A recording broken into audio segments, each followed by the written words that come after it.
This is a regular meeting of the Allendale Land Use Board at which formal action will be taken on the items listed on the agenda and upon any other matters which may properly come before the Land Use Board. The requirements of the Open Public Meetings Act have been satisfied through posting on the public bulletin board in a municipal building and on the borough website and by publication in the record on December 29th, 2023, with copies being sent to the Ridgewood News. Certain agenda items will be open to the public for comment and/or testimony. The board will advise the public when such matters are open for the comment and/or testimony. All right, before we have a roll call, can we all stand and join me in saluting the flag, please? I pledge allegiance to the flag of the United States of America and to the republic for which it stands, one nation, under God, indivisible, with liberty and justice.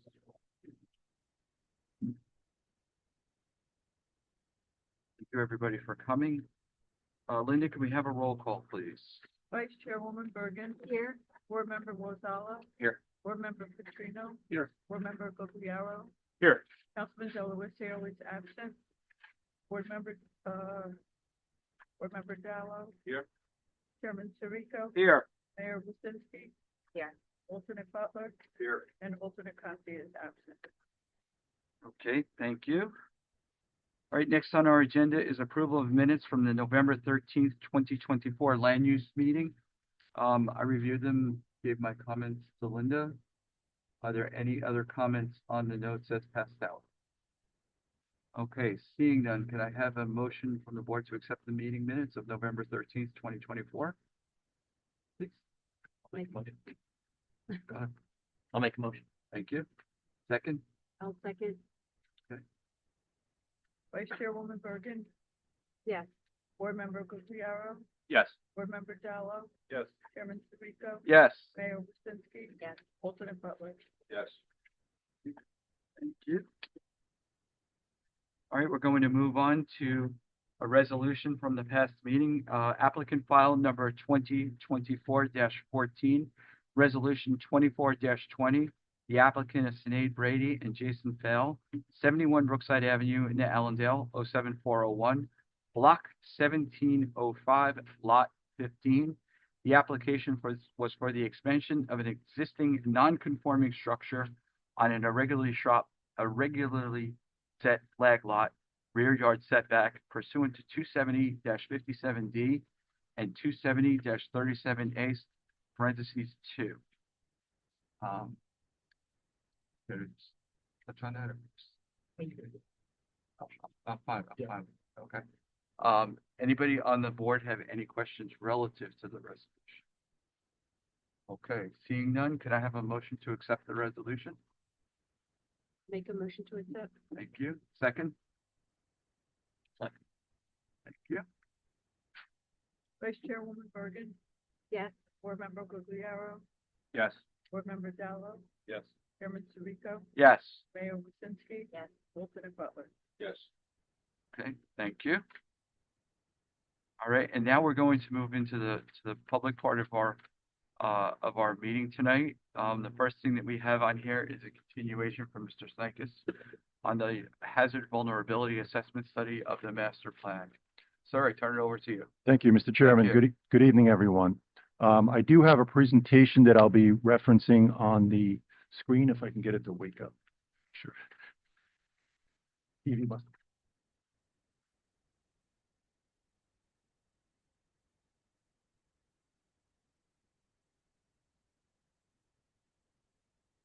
And the purpose for tonight's meeting is to go over what's called the Hazard Vulnerability Assessment Study and the land use plan of the master plan. We won't be talking about the land use plan specifically tonight, but what's required according to the statutory criteria, whenever you look to amend or adjust your land use plan, it's now mandatory that municipalities have to adopt a hazard vulnerability assessment study.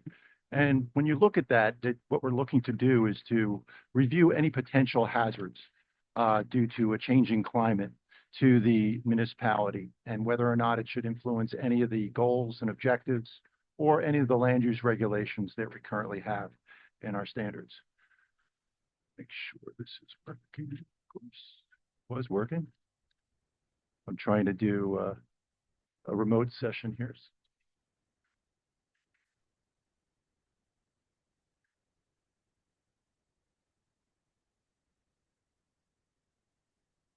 Would it help if one of us first? Yes. No, not necessarily. Probably we'll talk about this. Modern technology, right? There we go. Thank you. Good. Back. Anyway, so the hazard vulnerability study, first we analyzed the current and future threats to the municipality associated with changes to the natural environment. In addition to that, yeah. You want me? Okay, everybody. Loud enough. Tell the microphone. Linda, you catching it? I can hear him, yes, it's up to the public, if anybody's here. Public? Public. Okay. Let anybody voice for guys now. So anyway, so with that, we analyze current and future threats. We also look at data about natural hazards, best available by. It's a requirement to all states in the actual regulations that we follow. In addition to that, we'll be doing a build out analysis on Allendale. Rural location. We really don't have a lot of how in current conditions. Some things. In addition to that, we look at any critical facilities.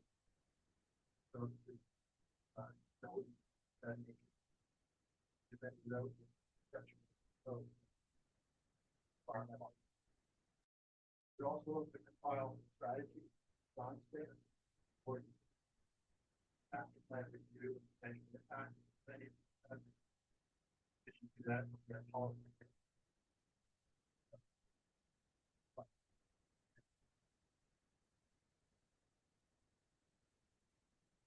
Hopefully that all the hours temperature. Well, that.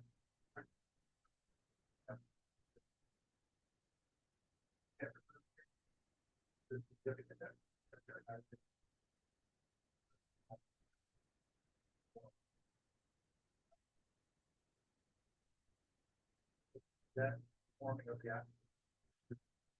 rather than event, brown, what would be a double virus if we're not necessarily and but the effects of that also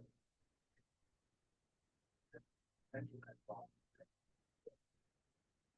Touch quickly on some of the trends that according to NOAA and shows comparison of the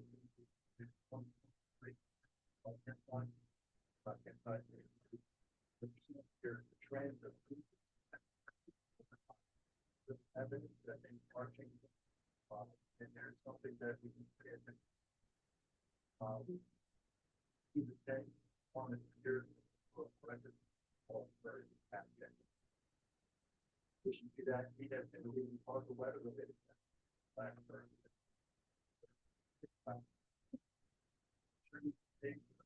period of high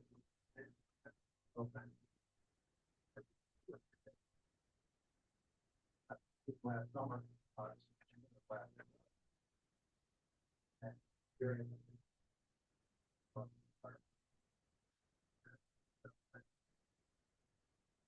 there are some projections as to how the trends are going to occur. There are some lower emission projections.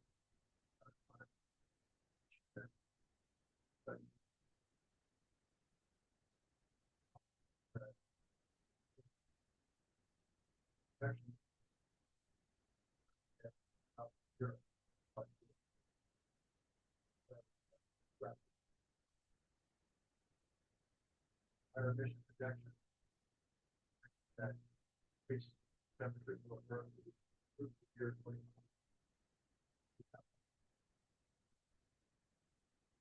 Those projections, like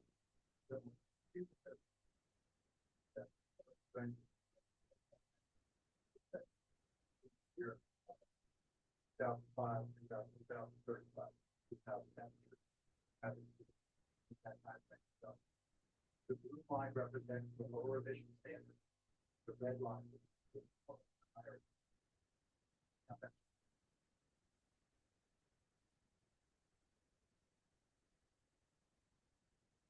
That we're also looking at temperature.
And that Brunswick aquifer is coming from.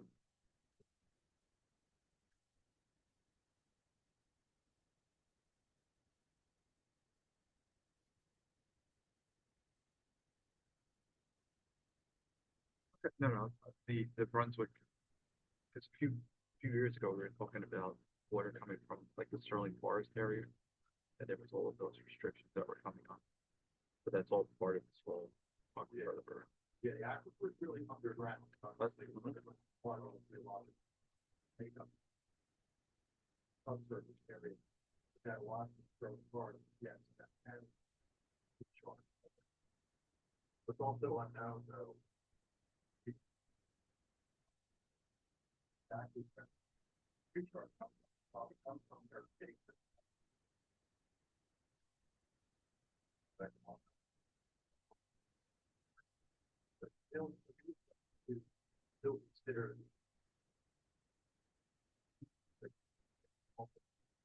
water considered falling strong, also getting different.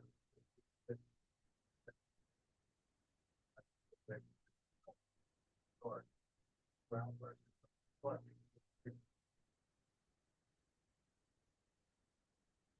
flowing. That's or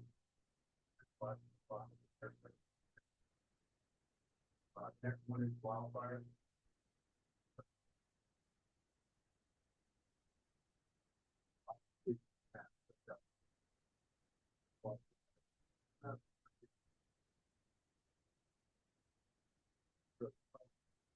Large competition and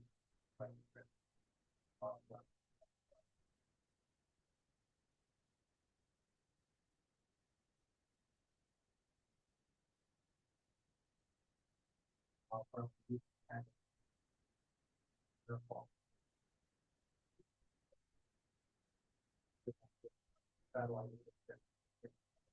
carbon wire.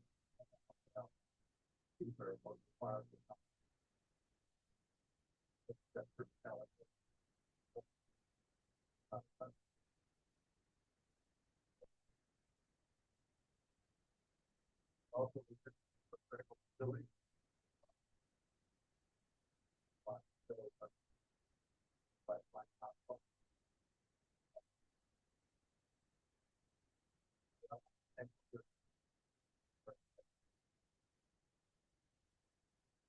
Firefighting and outline critical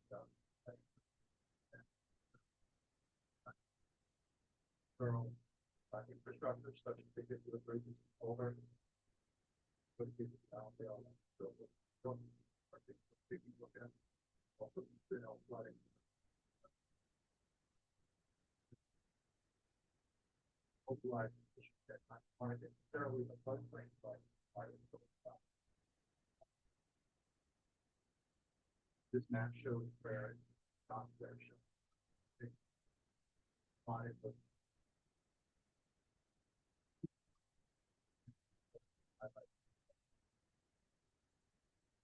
And it is two examples, pardon me for interrupting, but there's two examples underneath the railroad trusses.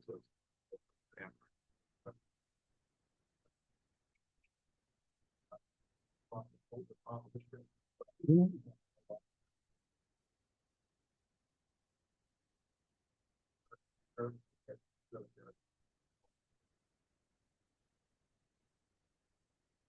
Also looking at each side.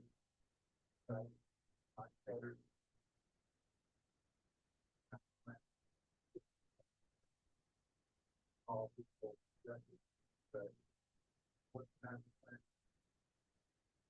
Corporate green space.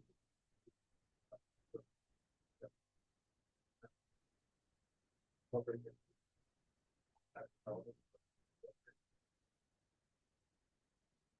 Also, solar target coverage. Storage. Regulation. Fine.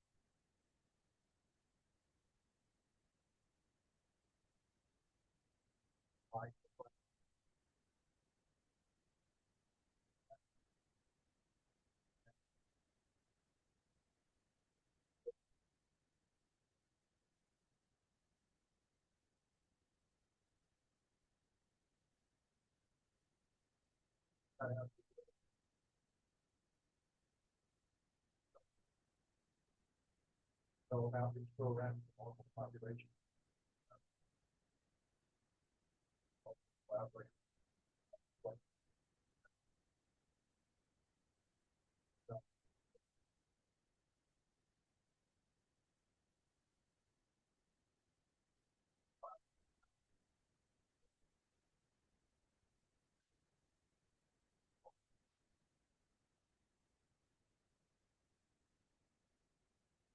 Evaluating development.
Corporate office.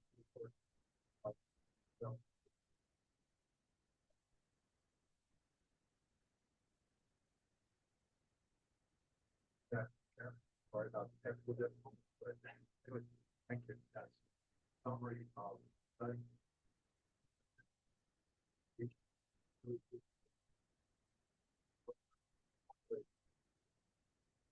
So, with that, also,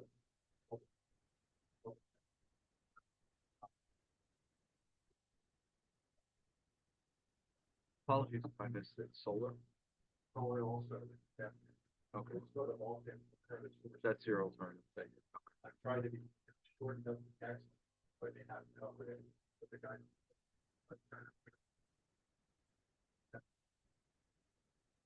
Well,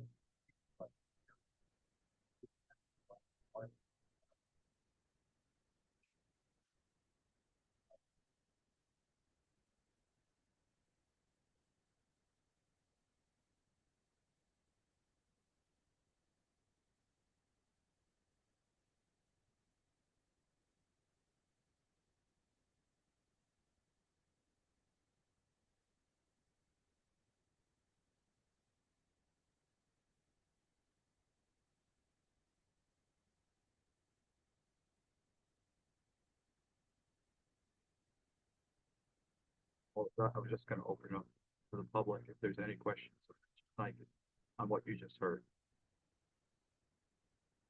Question.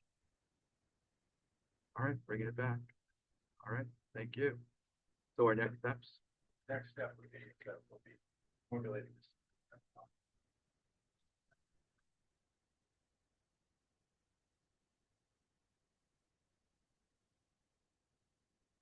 January.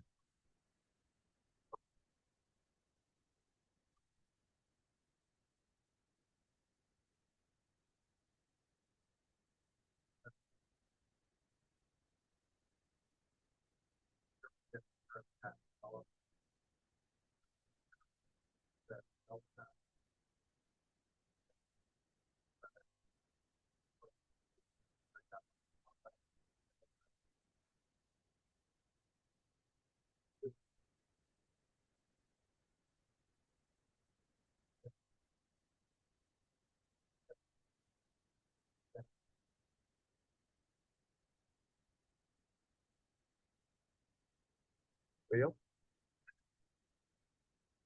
Thank you, sir.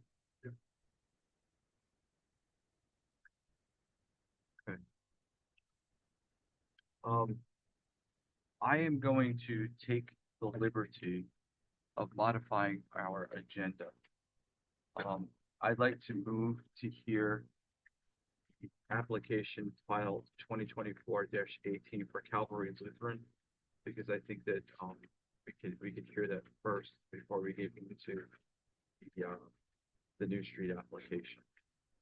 So, if you would be so kind to accommodate.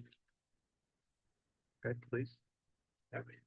Thank you, Mr. Chairman. That would be great for us. Entering my appearance on the record, John Vettery, 3 University Plaza, Suite 207 in Hackensack. Nice seeing everyone.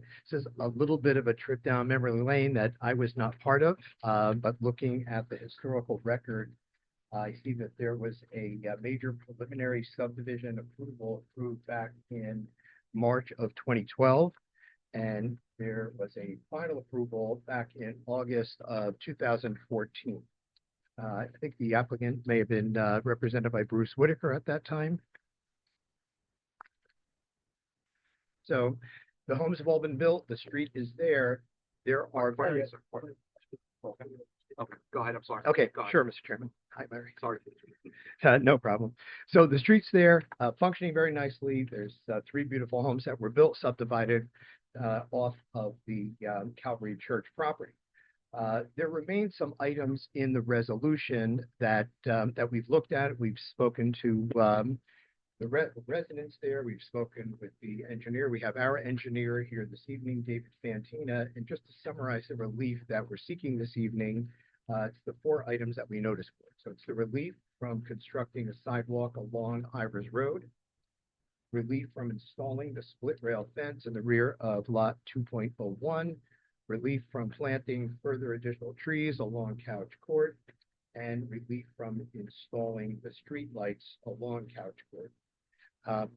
Mr. Fantina is going to run through and has prepared an exhibit to run through the changes as to where they are, answer questions of the board and board professionals, as well as members of the public.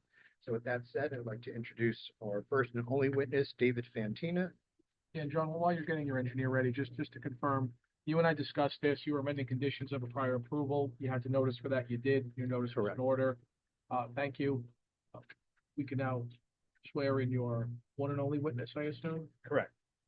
Sir, would you mind raising your right hand, please? Sure. Would you please state your name for the record and spell your last name? David Fantina, F as in Frank, Antina. You swear or affirm the testimony you provide is the truth, the whole truth, and nothing but the truth? I do. Would you provide us with your qualifications, please? Yes, I've never actually appeared before this board before, but I am a professional engineer licensed in the state of New Jersey. I've been licensed since 1987. Been the proprietor of Fantina Engineering since 2001. Routinely appear before boards around the state. I also was not involved in the original plans. Tibor, who's here tonight, actually did the plans. But I did do the grading plans for the present owner. That's was how my involvement in the project came about. And your licenses are current and in good standing in the They state are. of New Jersey, I assume? Absolutely is. Thank you. Thank you. Accept. Please, Thank yeah, you. I'm sorry, please, yeah. Okay, Dave, if you would, maybe run through an overview of your exhibit showing the changes and where they are. Yeah, the exhibit is very, very perfunctory. Basically, I did the old plan, the sheet three of the old plan, decided on them. Was this file, John, this sheet? No, so This we was should not- enter so this as an we can exhibit. mark Yeah, it. This was, so we'll mark this as A1 with today's date, please. Mr. Fanti, if you could just identify it by title for the record, please. It's actually the old stormwater sanitary zoning plan profile, which was prepared by Consul Associates. I'm simply marking up the plan. Okay. should the board approve these changes, then we would update it formally and then submit them as final.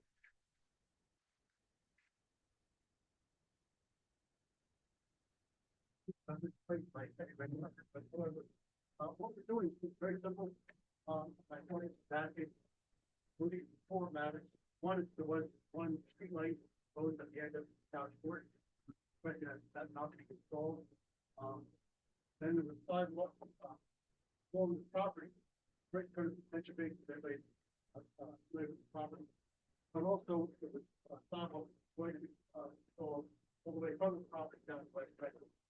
We would not be installing and have not installed any of the sidewalk that shows up on my road. That's the second one. Third one has to do with the trail fence, I think it's one battery. This whole battery. Third one, 0.01. 0.01, point my record, I think, first one. Sure. What no offense,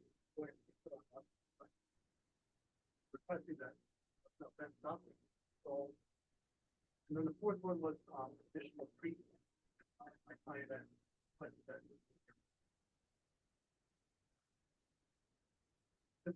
That's all. Go on. Thank you. No further questions, Mr. Fanti. I was on this one. We spent it like over a year. Okay. The split rail fence is really the one that I'm hanging on. There's, even though a split rail fence is not necessarily a safety fence, but it would provide an notification. You just point out for members of the board as well as for myself, exactly where that fence. Like would that fence be? Yeah. Essentially, it's about halfway back, way back on. From what I understand, Mr. Chairman, that was installed. The safety fence where there's an inclination, that was installed. That was installed. Yeah, and I believe there may, Okay. I believe that Mrs. Goldberg has that fence on her property. There was some ambiguity as to whether there was additional fencing required. The resolution says lot 2.01. The safety issue for the conveyance of the house was for the fence that is installed on lot 2.02. Perhaps there was an error in the resolution. So what we're seeking tonight is for there to be no further fencing that would be installed. And we've received nothing from NJDP asking for anything further with respect to the buffer area. I mean, my concern purely, because I remember some of this and I went back and I couldn't find a little background, but just be careful of the thing, of what I call the secret. Yeah, but- Thank you. That was what I was. But that's already fenced in, and there's no change. Yeah, the Nothing split to that. rail fence was for the buffer area as a requirement from NJDEP because of the wetlands. Okay, Yeah, if I may. please, Yeah, please. Mr. Chairman, so the required school rail fence around the wet detention basin has been. There was fencing that was installed on a residential lot. I think there was a chain split rail to hook up to it, but, that fencing was installed. Fencing that we had pointed out that was missing was associated with the modified wetlands transition area on the church property. And I don't know if the board has the ability to waive that request, because I think that came in as part of the permit. So if the applicant was able to get a letter from the DEP indicating that split rail fence is no longer necessary, that may be something that the board would consider. But it's my understanding that split rail fence was associated specifically with the permit that was obtained. So on that item, best the board could do, if the board is inclined to grant the relief in connection with that fence, is it's going to be subject to other agency review. Just like every other application that's subject to maybe county review or DEP or DOT, this will be subject to a secondary sign off from that agency that has jurisdiction before it can be implemented here. Yeah, we Like would Mr. be in Veteran? agreement. Yeah, we would be in agreement with that the township has no objection, but to the extent that another regulatory agency, whether it's DEP or someone else, says that we must do it, then we'll have to do it.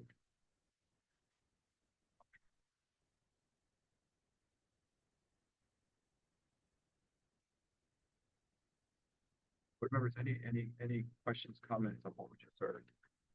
Can you just clarify, I mean, I know you had Go history, when this was originally, come to work, but like the reasons why you aren't constructing the sidewalk. I mean, the street light is probably, that I'm sure that, residents may not want that right in front of their house, but what are some of the other, I know we went over the fence, but just kind of more history and why.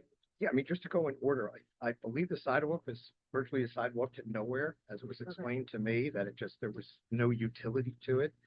We spoke about the split rail fence. The additional trees, if you travel the cul-de-sac, there's ample, I'm not even sure where we would put them. It's just a practical matter of where to actually plant additional trees. Substantial landscaping was put on all the individual trees upon the conveyance, and subsequent to that, I mean, these homes were conveyed maybe 4 years ago. There's, substantial, now pretty mature landscaping there. We just don't know where we would install it, especially in that there's no individual sidewalks there. We would plant them in the middle. And then with respect to the street lights, I mean, we can let the residents speak for themselves. And I don't speak for the residents, but my understanding that they didn't want a light at the top of the cul-de-sac, which is where it was proposed. And Safety issues? Well, I mean, if I could maybe Go. clarify, so I believe I agree that there was, landscaping installed on each of the individual lots that were developed as part of the application. I believe the landscaping that has not been installed is to go in the cul-de-sac on the right-hand side, the side yard of the house that was existing at the time subdivision was perfected. And I think that house was maybe associated with the church at the time. I wasn't I believe it was. I wasn't part of the application. I don't have the whole history, but at least the plans that I have that were provided in the file indicate that there was going to be some buffer landscaping as you went into the cul-de-sac on the left-hand side, along the side door of that existing house. I'm sorry, on the right-hand side. Right, yeah, to the left. To the left, yes. Please. One, excuse me. One, with respect to the relief of the trees, I'm sure that at the time, since I wasn't present either, do we know how many trees were removed? Because usually if there's a list of trees that are removed, there's a reason why we requested a certain amount of trees to be replanted. But there are a considerable amount of trees removed when they. I think the resolution said something like 123 trees. I think there were substantial trees that were removed on the lot. And there was a tree So plan that potentially, was how many submitted. trees are you looking for relief? 5, 6, 10? Is there a number? One of the engineers may be able to answer that better than I would. I don't think it was a tremendous amount. That's the point. I mean, if you took out 120 trees and you're looking for relief to maybe maybe replant a half a dozen, I don't know. I actually don't have.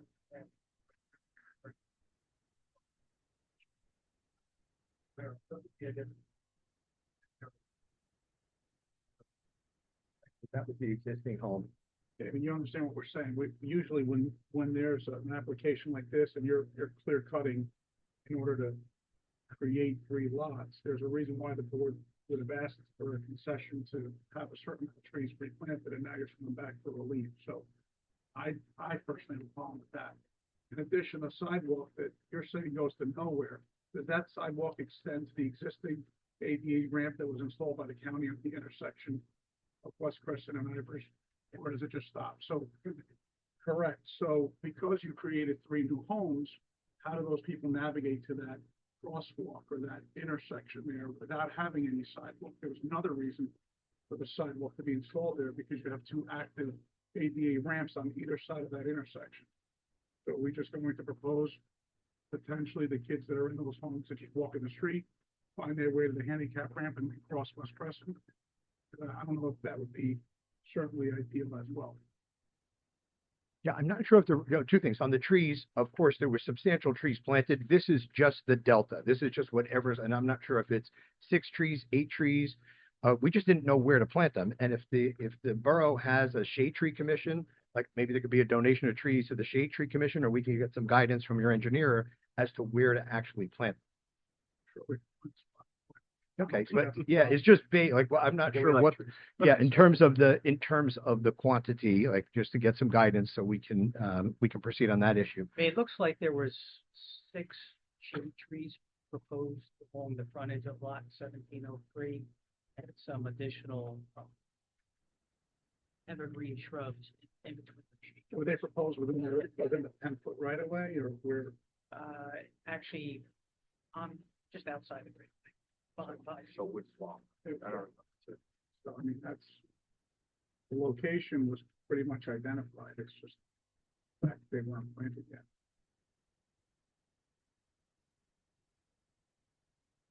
Yeah, we just have to look at it and see what's grown there since, what is there. If there's availability to put them there, that's really a minor issue. And whether that, Really, the sidewalk, I don't know how you have 2 active ADA ramps that were installed by the county, so I don't know how you. So with respect to the sidewalk, I'll ask the engineers to chime in here as well. Yeah, I'm not sure that it was going to connect. If you show the sidewalk, the section that was in front of Ivers, let me just take a look at the resolution.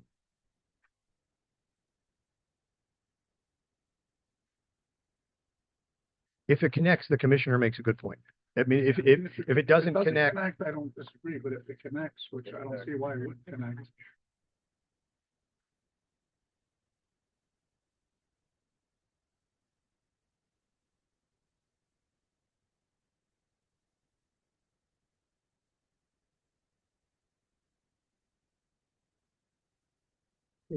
just show it on there, because I believe it was only in front of the area where the detention basin is. They show it going to the cross street? Because that was part of the overall Couple of grades because of the application. entrances. Yeah, you're correct, but they do show. No, the question is, was that the obligation of the applicant? If the obligation of the applicant, then there's nothing to discuss. I thought the obligation of the applicant was just in front of the area of the detention basin of that subdivided lot. That's good. I mean, The applicant owned the applicant owned the property. on the property. Bit of West Crescent. Yes, You're saying the church. yes, Yeah, it was the yes. Because they were the ones that came before us. There was a church who came before us wishing to subdivide the land. So therefore, this would fall onto their, which would take it all the way out.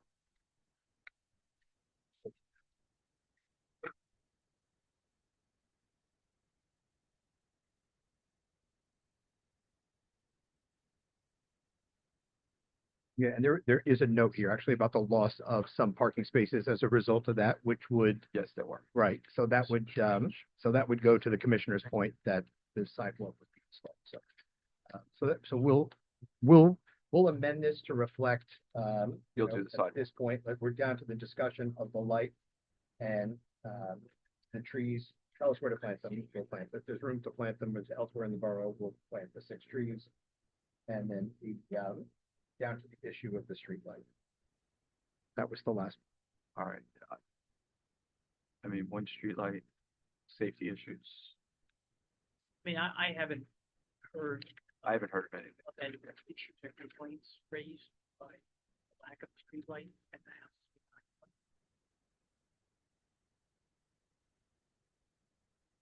Members of the Comment public, from the anybody members on who the live on the street, and again, I don't speak for them, I think they have their own thoughts as to this issue, and I don't know if that's persuasive We're gonna, for the board. I will call, Yeah. I will call them up.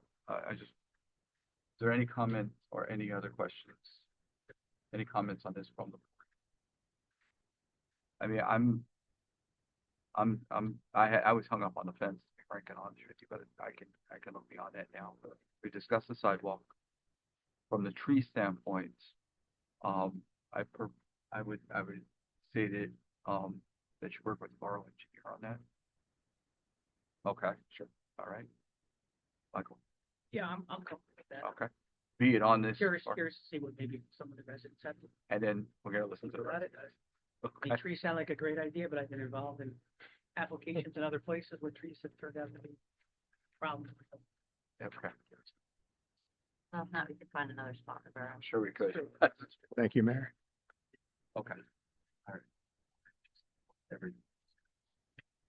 Okay. Okay, I'm going to open this up for any questions, comments of this witness and anything that you've heard right now. So please, ma'am, if you would state your name, and your address, please. Okay, Holly Goldberg, 5 Couch Court, and that's 2.02 okay. is my property. Ms. Goldberg, And- do you expect to just ask questions or possibly offer statements and comments as well? Because we'll have to swear you in if you're gonna. Yes, Okay, I definitely want to give a little update now Let's that start- we're living here. let's swear you in before you. Okay. Could you please raise your right hand?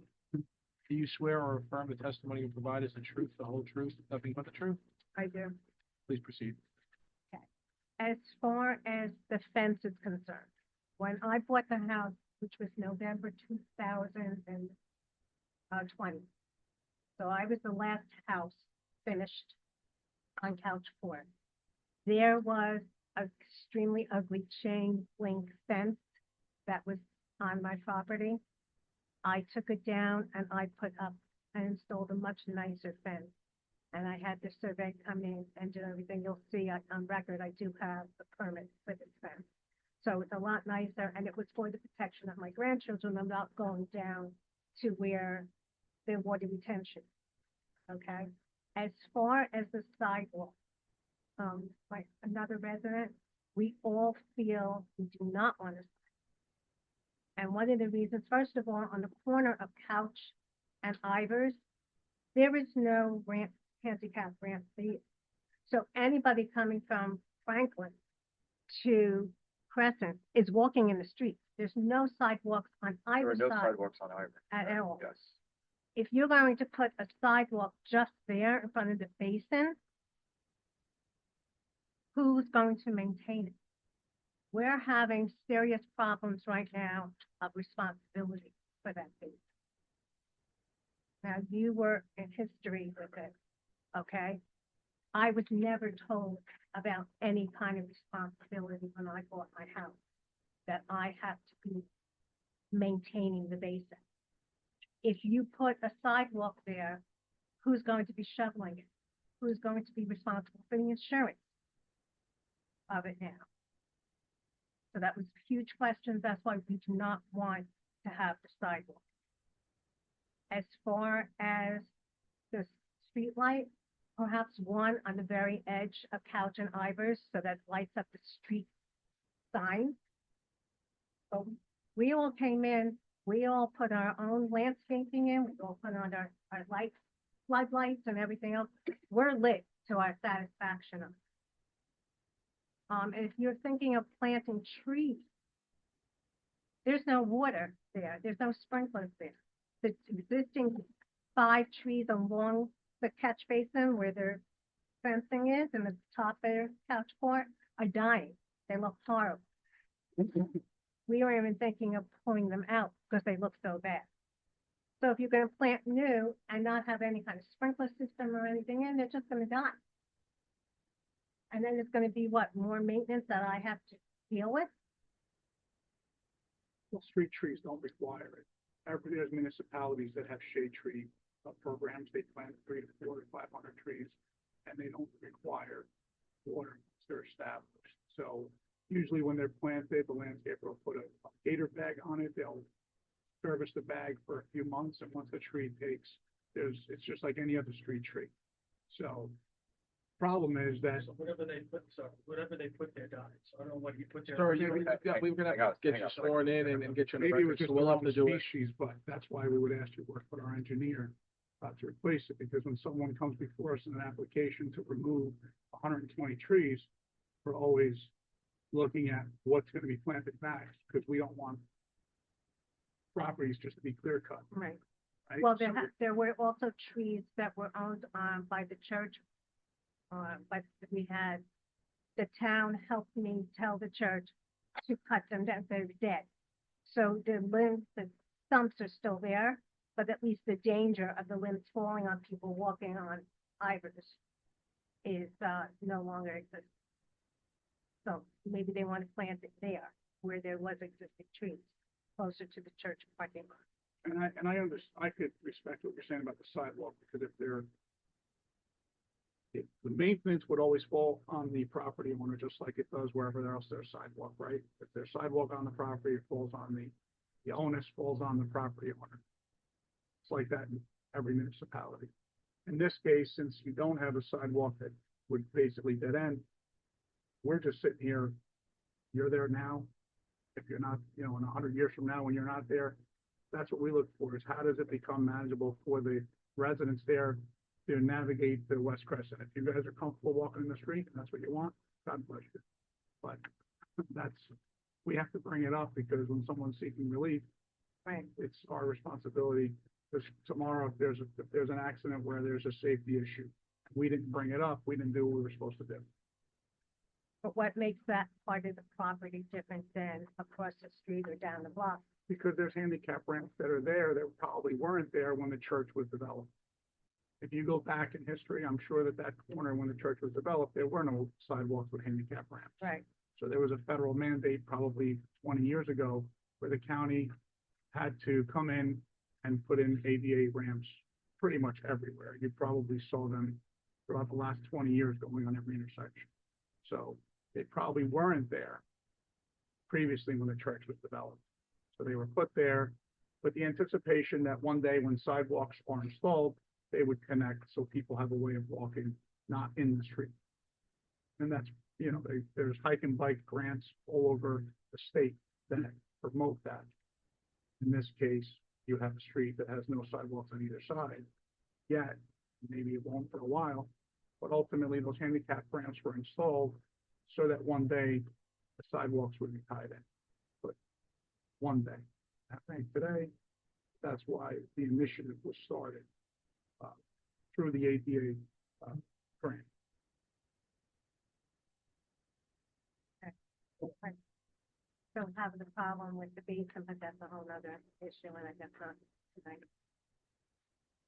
The basin is part of which property? So there's, Right? yeah, so there's a history, there is a history there. Yeah. The basin was part of the church property, and, the subdivision approval and subsequent plat, I think, has some notes on it indicating that, the church or the owner of lot 201 was going to be responsible for any benefits. And then I believe someplace along the way, there was transfer of ownership, maybe to the developer that was constructing the project.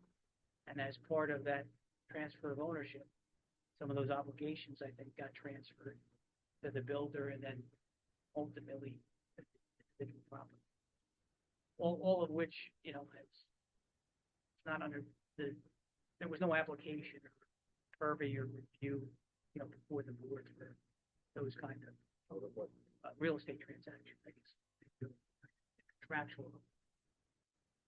And nobody ever told me about it when I was trying to. That then I'm part of the other two homeowners, and all three of us are supposed to maintain that basin. We took it upon ourselves to cut the grass because it looked so bad, so we pay out of pocket for that.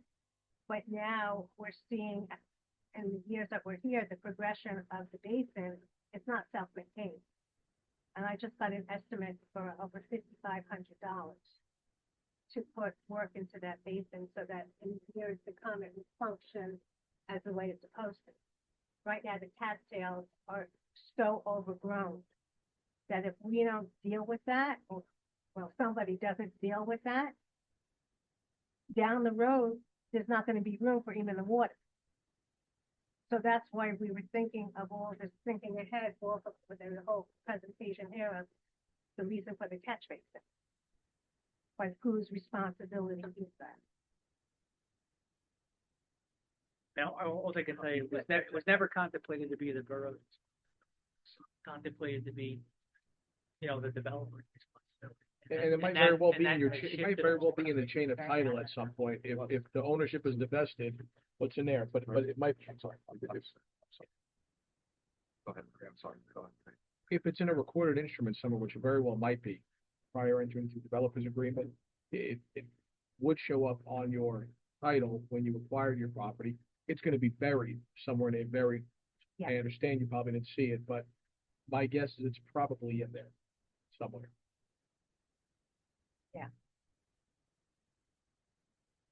And actually, Bruce Whitaker was my attorney for purchasing that. If I may, this is getting into potentially civil matter. I'm not really prepared to speak on it. Like Mr. Kelly said, may well have been, I did not prepare the government agreement or anything to the way, but it may well be in there, but the first thing was, I think the board made it very clear that the one party that will not be responsible for it was part of. And it goes beyond your request for this amendment at any rate. It's not a detail you're seeking the amendment. The neighbor's comment, I'm Yeah. not prepared.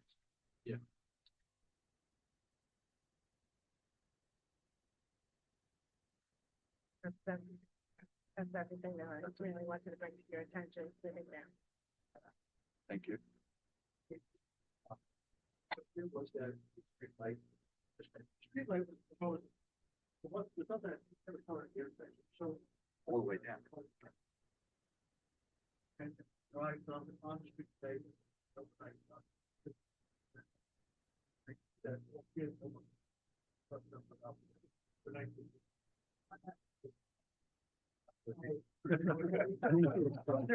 We found on the ring. All right. Again, members of the public, care to comment? Oh, sir, if you care to say, come on up. Please, if you'd be so kind. Mike Rinko, Spell your last name? Rinko. I'm at nine Couch Court.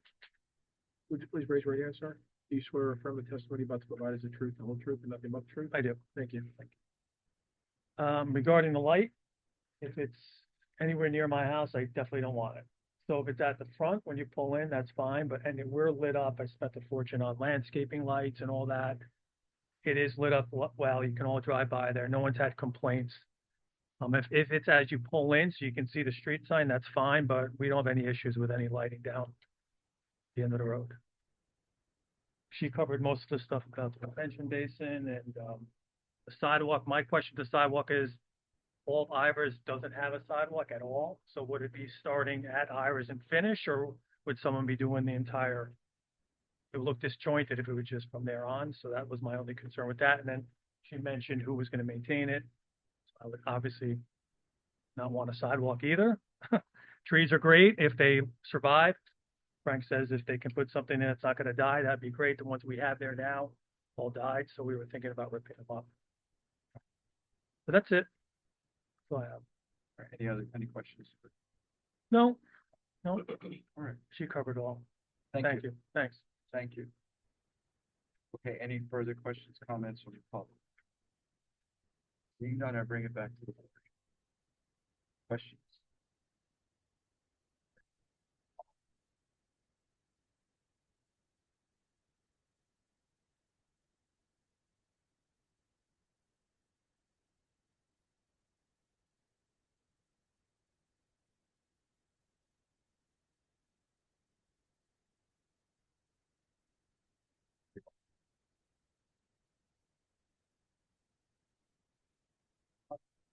I could set the stage for what we You can talked wait about about it. as Thank you. the Thank you. modifications, John, and the conditions, and correct me if I'm wrong, Sure. or write them down.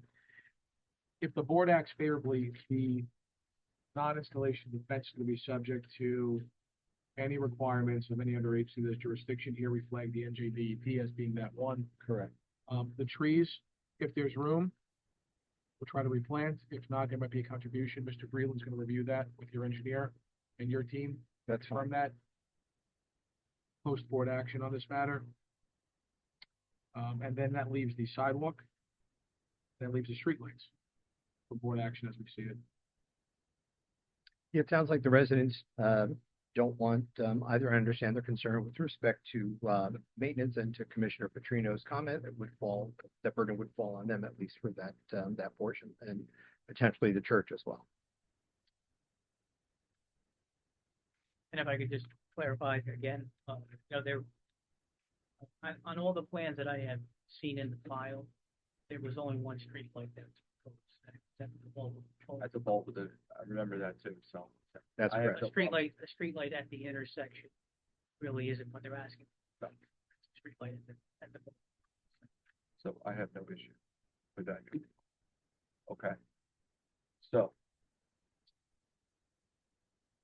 We're voting on no street light, No streetlight, no sidewalk, no sidewalk, potentially no fence, potentially subject to DEP and the final approval, working. and then, yes. Okay. Board members, questions on that, as you just heard it? Question regarding the sidewalk. Please.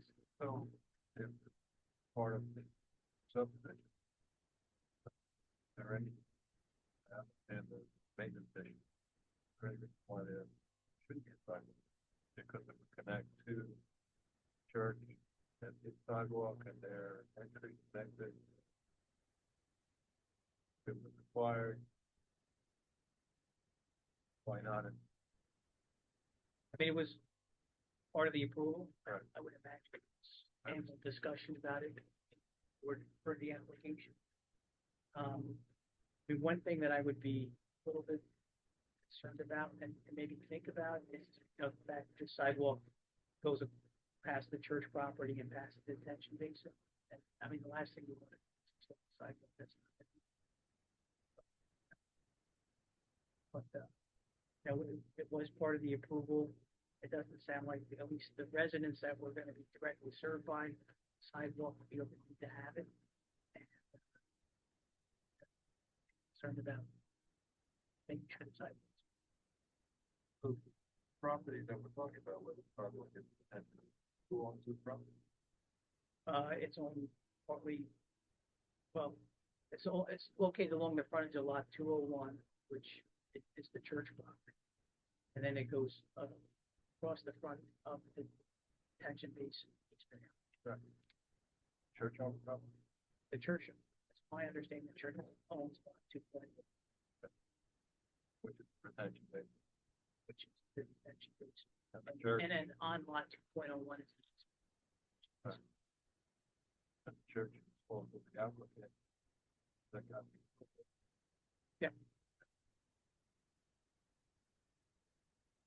So therefore theoretically. So, and so the So- whether it be maintenance of grass, sidewalk, or no sidewalk, as it relates to front of the fence, attention. And go back to maintenance. Yeah, I mean, it's located along the frontage of lot 2.1. But it doesn't really connect to anything. It doesn't connect to the church sidewalk. It's kind of just like right here. Doesn't really connect. No, it runs from basically the intersection of constructed couch court, the intersection of West Center. That'll go along this whole side. The sidewalks coming out from the church don't go to Ivers, right? They go into the parking lot. If they stop at the church property, prior to the subdivision, but there would be.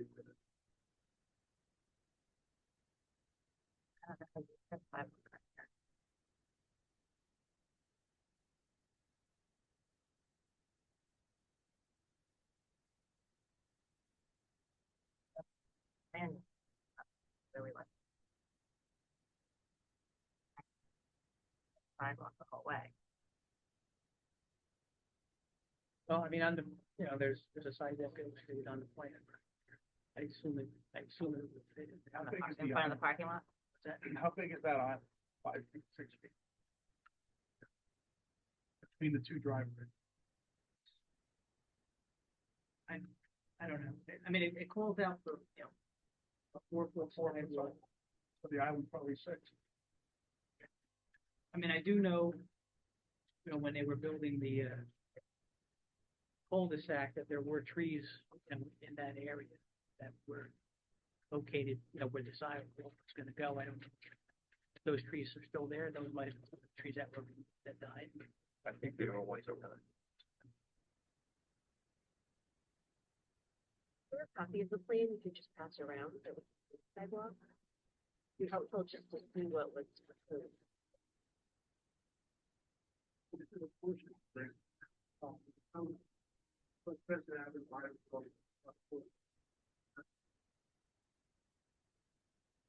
This is the sheet of the approved plan now we're looking at? Yeah, but it's only a portion of which.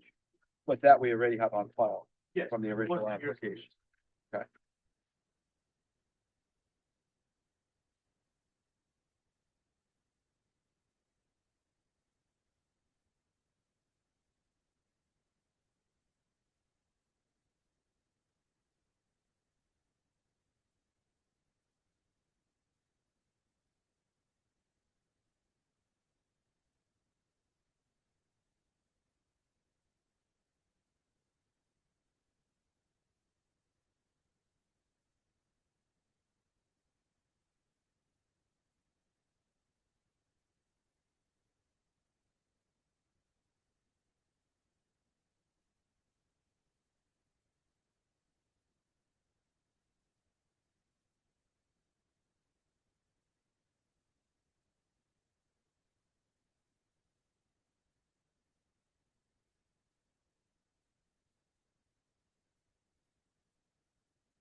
But it, there.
We're gonna vote on one at a time. Should we do one, yeah, should we do one at a time then? Take each one of these and break it apart. There's four. Could we do four? I mean, it's Before. it's gonna be one action ultimately of the board. Yeah. Some may be approved, some may not. You could take them sequentially.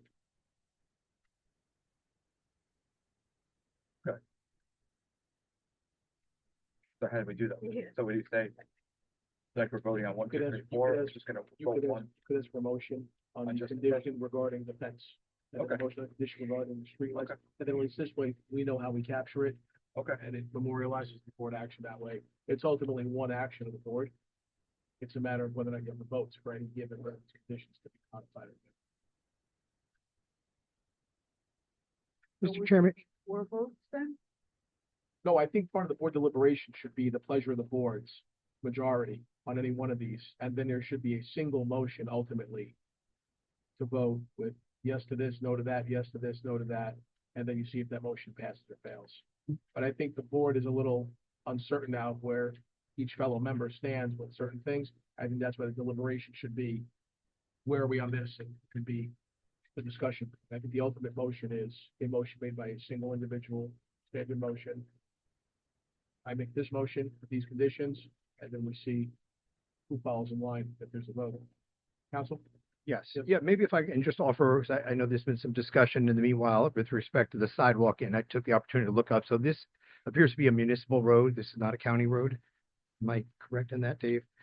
So many times Bergen County, Passaic County, Essex will enter into with the applicant an if-when agreement. So if the county, I handled the North Jersey Country Club application, they have like 1,500 feet of frontage with no sidewalk, and it wasn't prudent for them to build a sidewalk at that time, but we entered into an if-when agreement that if the county or the municipality has a streetscape plan, that then there would be a contribution from the applicant at that time if there was a sidewalk program. So I just offer that. I'm not sure what the board was inclined to do, but just offer that for consideration.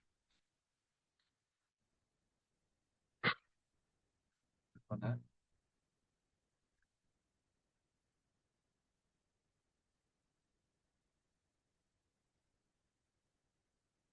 I think then we may have to record the resolution because your client may not own this in perpetuity. Yeah, no, it would run with the land, Another sure. party- Another party wouldn't be bound by Right. it, so if that were the pleasure of the board, it would come with any condition that the resolution would have to be recorded. And the other- It would be by the more, applicant. if I may, it would be more efficient if the board were to decide on it definitively this evening, one way or the other. You know, we're advocating for there not to be any sidewalks, but I just offered that up as a consideration. The other thing that has kind of brought this to the forefront, and it does, I guess, every year, the fact that the project is essentially complete, and the developer asks for release of bonds and to wrap everything up. And I don't know how we would be able to deal with that particular issue. Return bonds if there's a date sometime. Outstanding uncertain, performance. with an uns- Yeah. with, Yeah. you know, with the condition that's open. Yeah, usually the county does, there's no bond. It's an.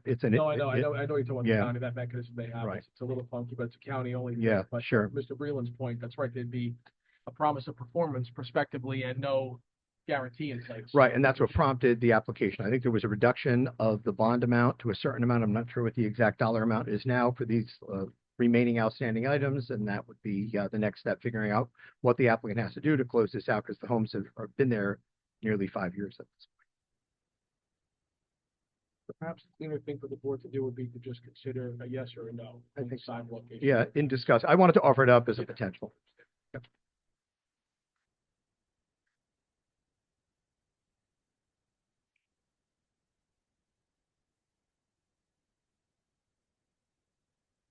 Oh, the whole big motion on everything. On Makes everything. the motion that would On everything. realize every On condition everything. they want to amend. And then the motion made, yes.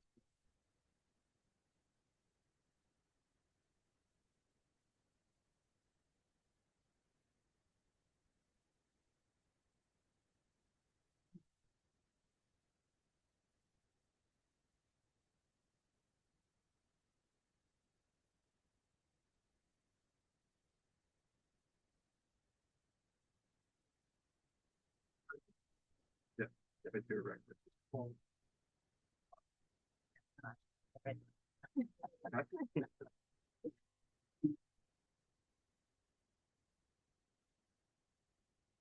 Um.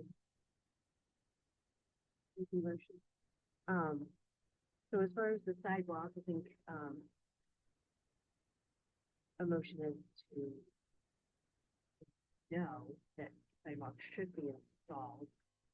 Just, with, the point that, granting relief, I agree it could be a safety issue of relieve,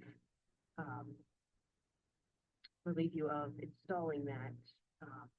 It does connect to the other ADA ramps up to Crescent. I understand that is the church's sidewalk and they should be the one maintaining it. As far as the literal fence, I think up to DEP review, planting additional trees, work with the borough to see where they fit or replace some of the existing ones if they decide. And then the streetlights, yes, I say yes to that, not to install, to be clear. Not to. Right. No, right, that's what I have. Right, that I think there's sufficient light on the houses in that court and additional light. The owners, property owners in that area. That it's necessary. So before you hold for a second, Linda, just to be clear, the motion on the dais now is to approve the application in part as to the request to not install fencing and not install the lighting. To approve it in part relative to the trees, where the applicant is going to work with Mr. Breland's office to install where possible and where they would thrive. That's going to be a post-approval condition satisfaction item.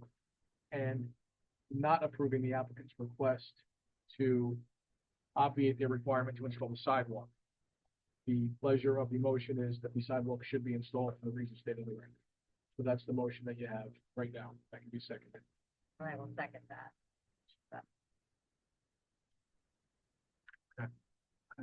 Discussion on the board? On the motion presented? Okay, seeing none? Linda, please. Vice Chairwoman Bergen, Yes. Board Member Warzala. Yes. Board Member Petrino, Yes. Board Member Gugliaro, Yes. Board Member Gallo, Yes. Chairman Parika. Yes. Mayor Lisinski. Yes. Alternate Butler. Yes. Thank you, Mr. Chairman, Mr. Callie, Mayor. Thanks, everyone. Happy holidays. Thank you. Thank you.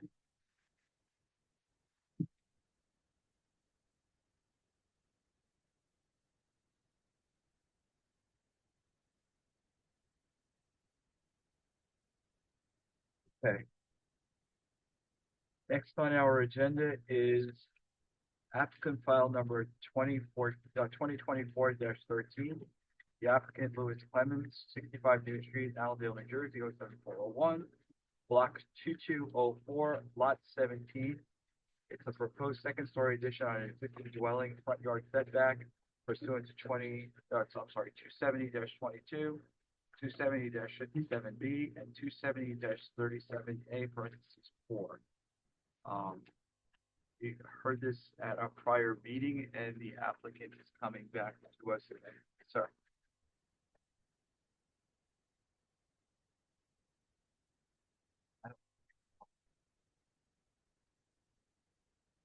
Yeah. but thank you. That's- Thank you, sir. Good. But, and we'll see you Wednesday. Yeah. Thank you. All right. Okay. So.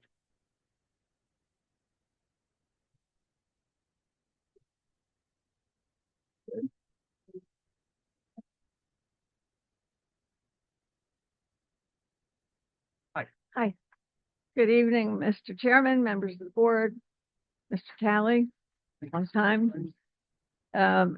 Gail Price, from the firm of Price, Me, Schulman and Darminio, 50 Tice Boulevard in Woodcliff Lake.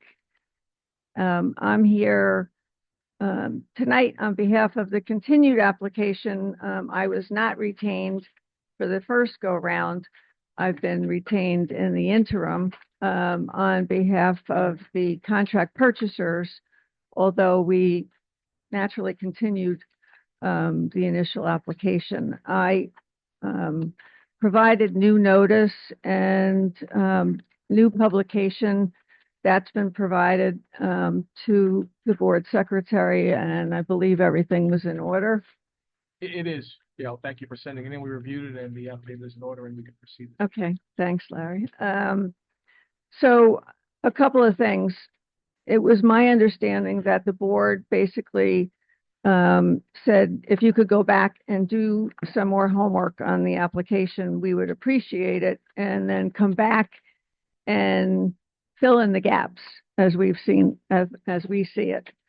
So that's what I have worked on, and hopefully we are able to check all the boxes. I have filed revised architecturals. I have filed a signed and sealed copy of topographical survey by the Riggs firm. The board asked for a survey with 2-foot contours, and it's actually 1-foot contours, which is even better in sections. And I believe you were looking at that, given a question as to what the slope may be on New Street. So we'll be able to address that. You asked for retention of a professional planner, and we've done that. Mr. Clarker is here this evening. We have addressed lighting for the renovated home, and that's reflected on a sheet of our architect's drawing, and have addressed revisions to the plan with regard to our neighbor to the west on New Street. We've also made significant revisions to the home itself, and you'll hear from our architect about that. The last thing I think you asked for was the retention of a land use attorney, and you got me.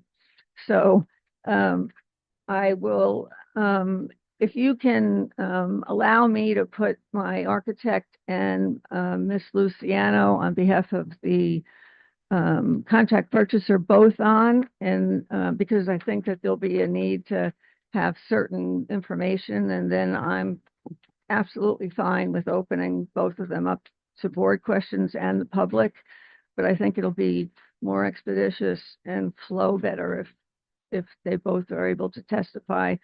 And then, you know, after all that, I'll put my professional planner on in terms of our burden of proof, and I have a cold, so I'm usually not this raspy.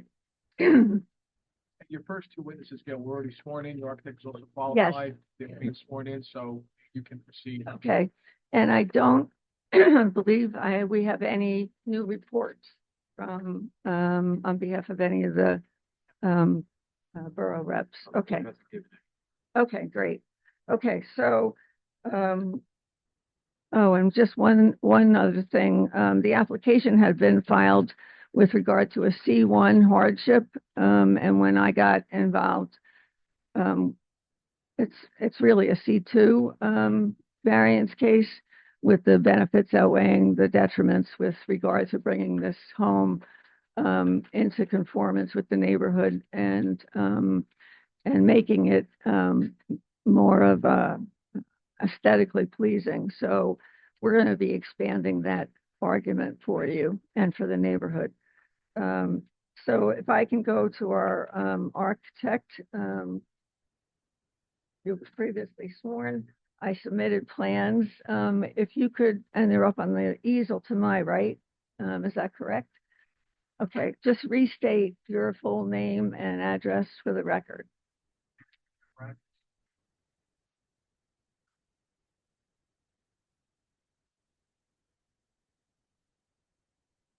And your licensing is still all good. Okay. You revised your plans to address some of the things that I just ran down since the last meeting. Okay. And you have 6 sheets in your new set. Okay. Before you go into details, can you just identify those sheets?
For the record, it was just pointed out to us that when you reference your sheets, reference the A200, A300 number because your sheet numbers on the bottom, a few were dupes.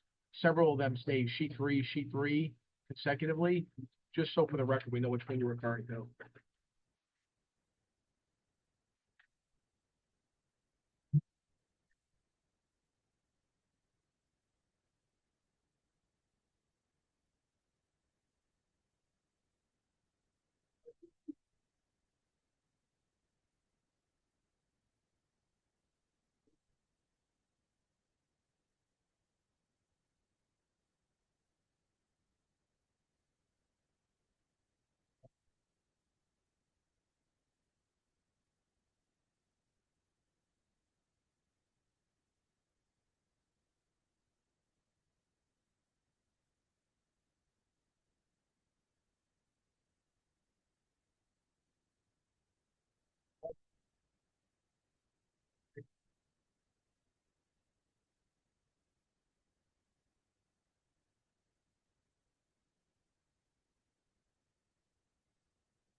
So for purposes of the record, the reference to A dash the 100.01 and carry that forward, that's the correct rather than the sheet page number on the bottom.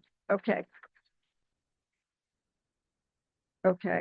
And the original date was October 8th of this year. And you have revised the plans to address the modifications with regard to the home, correct?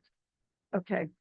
So let's start with where we left off at the last hearing, or where you left off at the last hearing, and let's explain the steps that you took to address comments that we've heard not only from the board, but some of the surrounding property owners as well.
And just, it's not that you're not allowed to have windows on the second floor. Of course, you're allowed to have windows, but that removal of that window was done with specific reference to a question that the neighbor on New Street had, correct?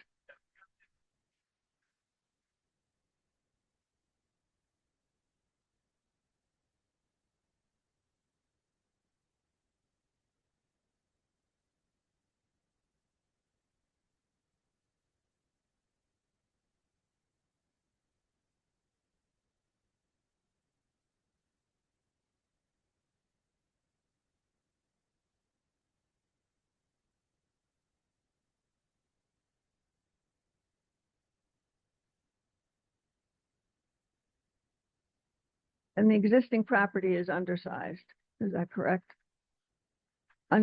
Undersized for, okay, okay. Continue with what was done.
So there's nothing out of the ordinary, that's proposed in terms of lighting for the home.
And if I could make a stipulation for the record, when we had the survey done, we had location of trees over 6 inches located.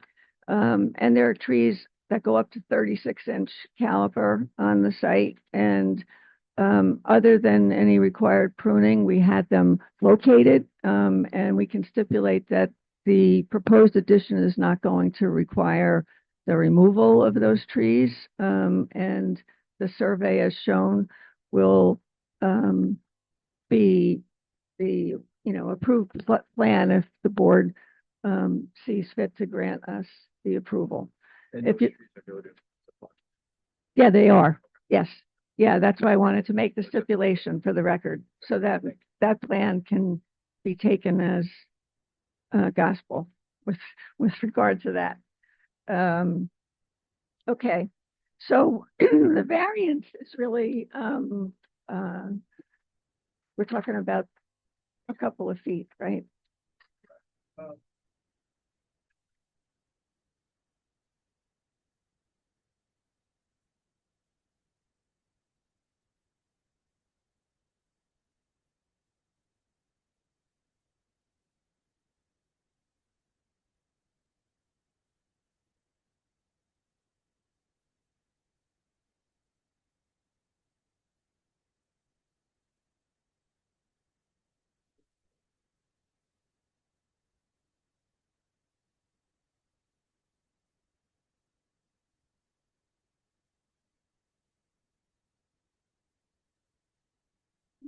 You just colored that in pink for the record.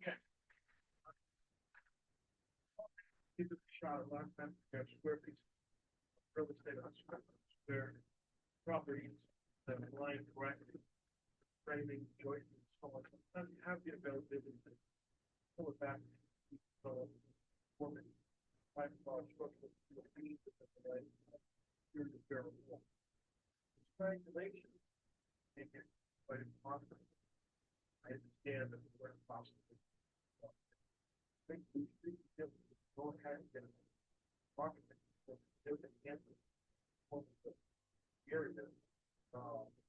So this is one point, and then second point back.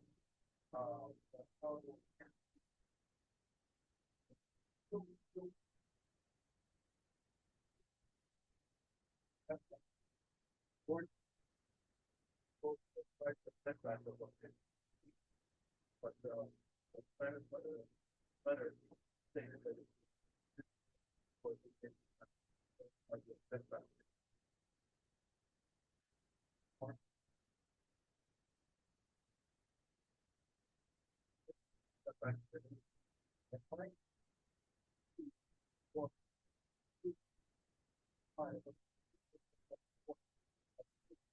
Back, from 1820, so on. Cap 35, 7 cars per liter is the very quick. That's only at one group. So, it's just been a.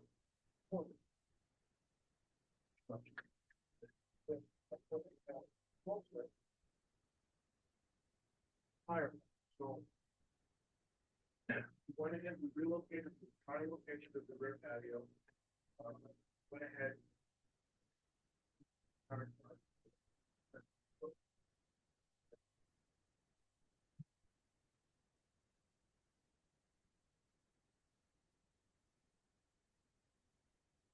And the HVAC, equipment was,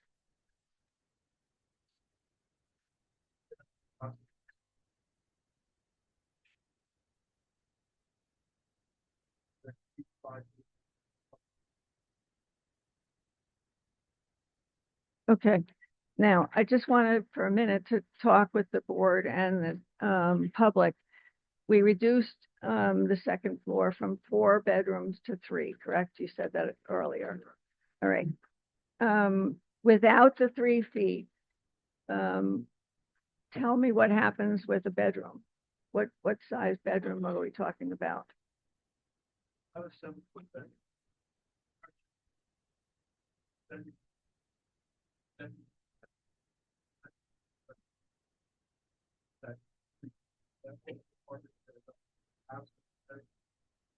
Personally, I would like to. I would instruct my client, try to make it as possible. All around. You understand that portion was 3 foot.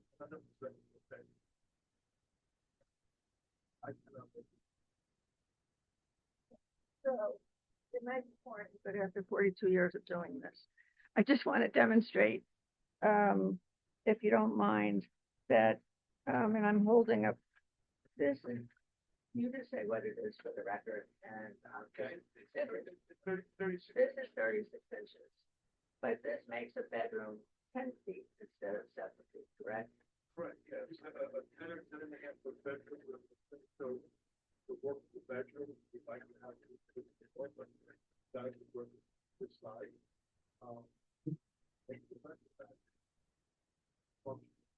And so that's a reduced size, bedroom, and we've gone already down from 4 to 3, correct? Correct. Okay. Like the quarter dance, our function.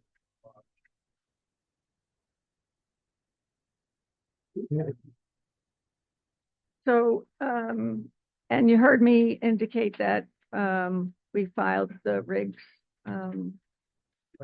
survey. Okay. Because I wasn't here at the last meeting. There was a reference about a concern about the potential slope, coming west to east on New Street, as to whether that was a significant, slope. So I'm going to show you the rig survey that was filed, and I'm going to ask you for the record, to confirm whether I'm reading this correctly. I see at the western end of the property, at the right of way, basically a slope, a contour of 271, is that correct? Right. Now proceed in the eastern fashion down to radius of New and Dale, and tell me what that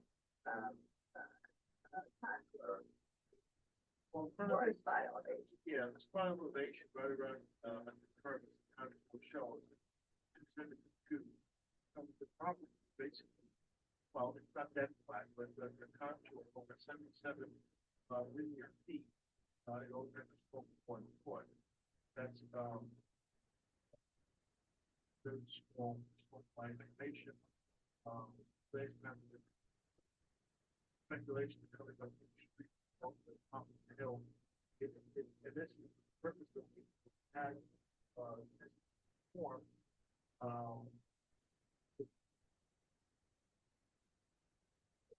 And just, if we go in the setback area from new, it appears also to be the same, 271 at the west, and then these lots, we get to 272, and then we're still at 272, at the eastern province, correct? Basically, it's what we're at.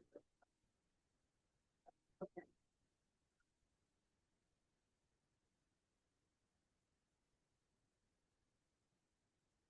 So we have a non-conforming lot, with non-conforming, setback, and the new variance is, for the 3-foot, area. We are fine with FAR and impervious.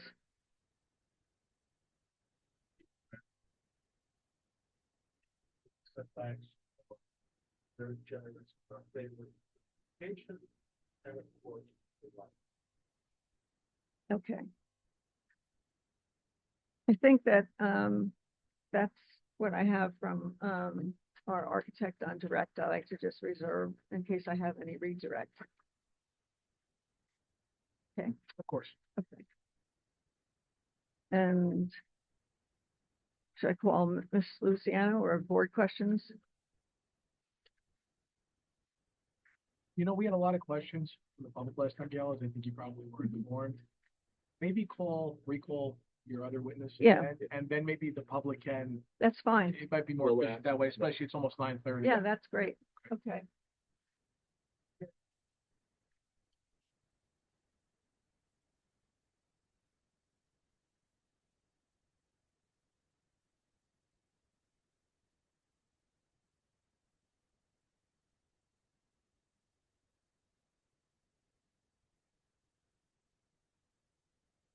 We're gonna have to pass this, exhibit. We're gonna have to pass the exhibit, and let the public look at the exhibit as well. Good. Yeah, We're we gonna have to mark, yeah, if you want to identify this for the record, Gail, it's a photo center. Right. 16 photos, correct. current photos taken by the applicant or rep of the applicant. Yeah, I'll authenticate it. Susan, you were, you testified at the last meeting in October, correct? And we have a photo board on the easel. Did you personally take those photos? And when did you take them? Okay. So you're fully familiar tonight to explain what's depicted on the exhibit, correct? Okay. I'm just going to take a minute. I don't believe at the last meeting you went into this. What is your career? I've been, I'm a real estate broker, realtors on a daily basis.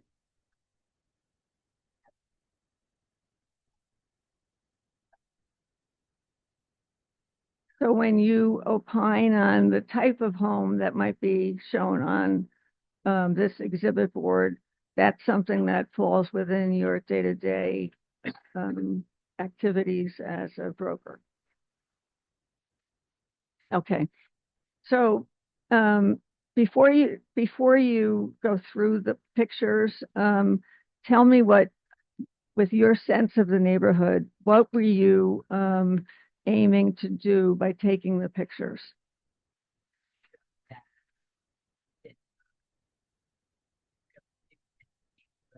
Yeah.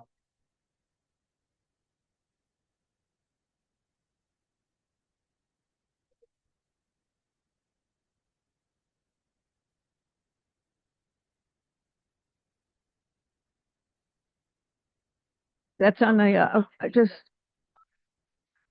Susan, wait 1 second, because you're pointing, but we're also trying to record. So when you say this is the subject property, you have to say in the upper left-hand corner.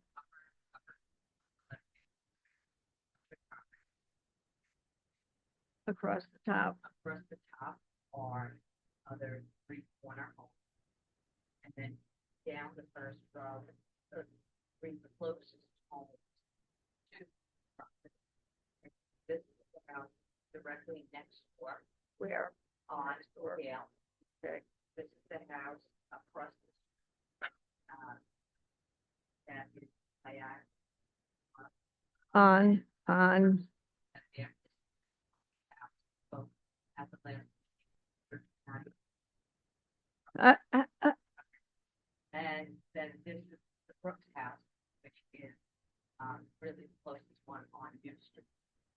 The others are, just the other house on Dale and New, closest to subject property, and they're all very orange.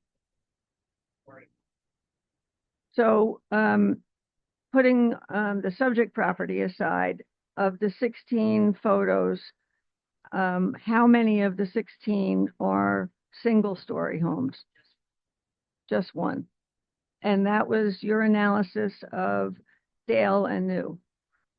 Okay. And, you heard the testimony, by, our architect, correct?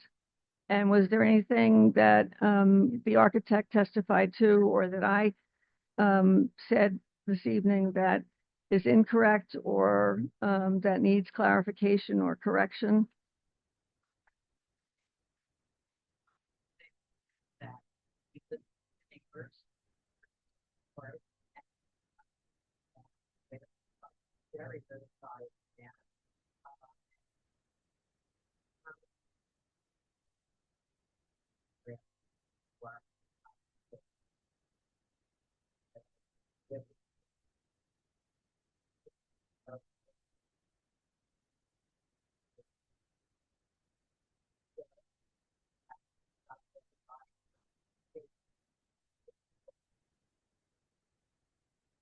Okay. Now we can put, everyone up to questions before planning. Very good, thank you. Board members? I, I see that you have reduced the size of the footprint of the house.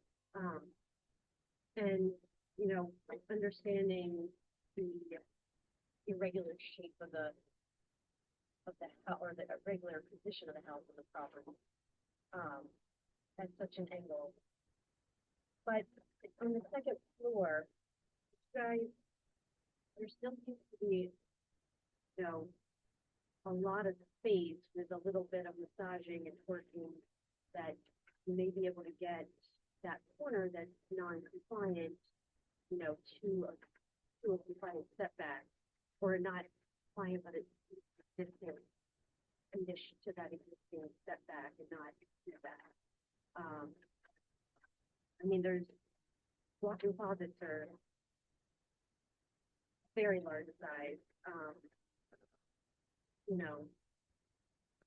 Could basically kind of scissor the hallway so they can enter the master bedroom a little bit further south, and basically make that bedroom free.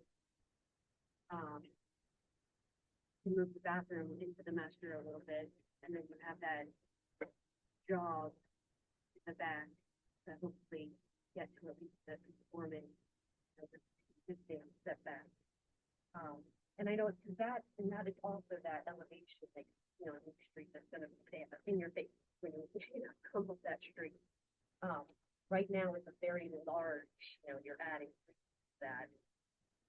It's just overpowering.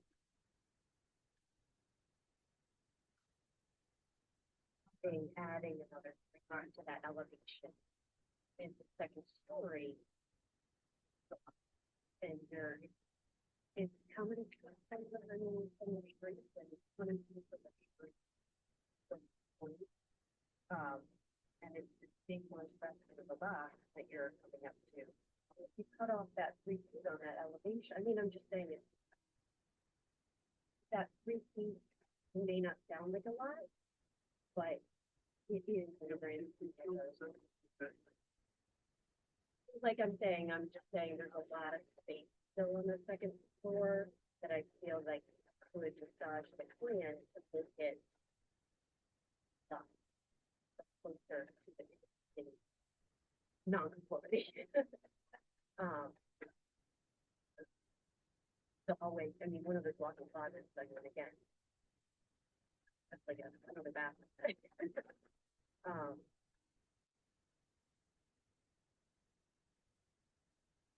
right, I mean, you could use that open below area as well. Um, the hallway, even suspension, the sit down. I mean, I'm not saying take off the entire 3 feet from that back, because we only have that corner that gets really tight to the big movers, and where that setback is getting tighter. Um,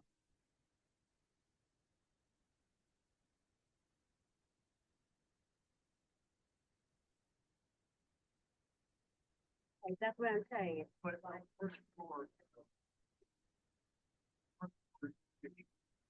right, which is a very good size kitchen. so, I agree, but, kitchen cabinet, shut that back, even they do it ready. you don't need to make this look pretty. You just set it back wherever that needs to be, and that's where your kitchen stuff.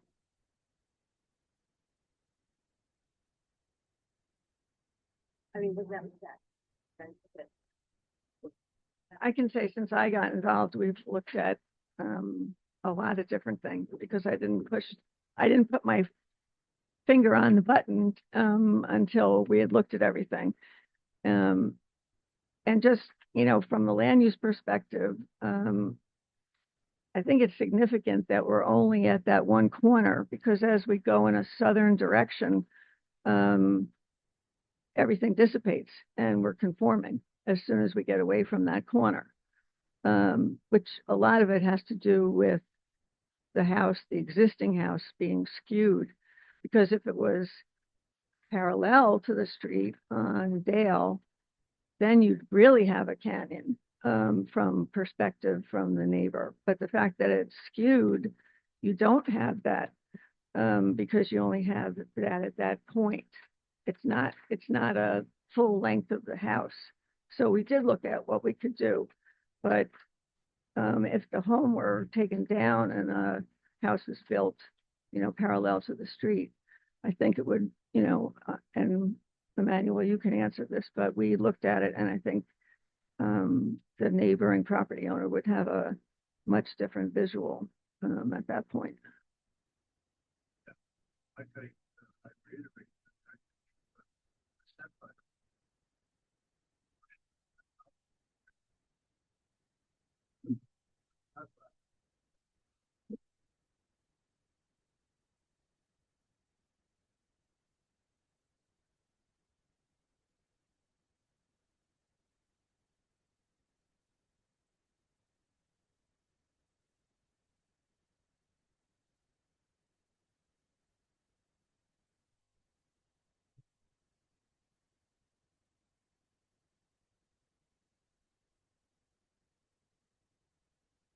And the board understands that, but we don't want to make a bad situation.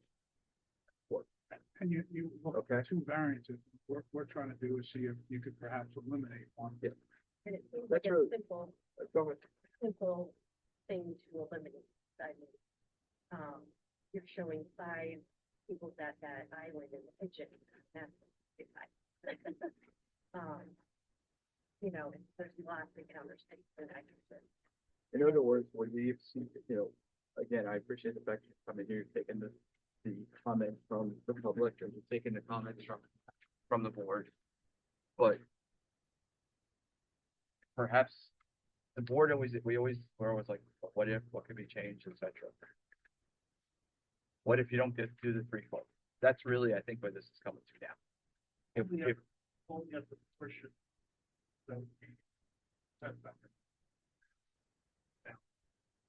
Then the entire 3 foot portion. well, I'm concerned about if you just took that little bit of 3 feet off, what it would kind of do. I have to go to you guys, but I have to go to you. Necessarily, if it's designed nicely. Again, I feel like it could help alleviate the big, that's the other condition is that reduce the, on the other side, which you know, It's further away from the neighbor. right, and it's not right in your face on that corner. You know, I almost wish the, The garage was on the other side. right, it was flipped because you wouldn't notice this elevation is much on the other side.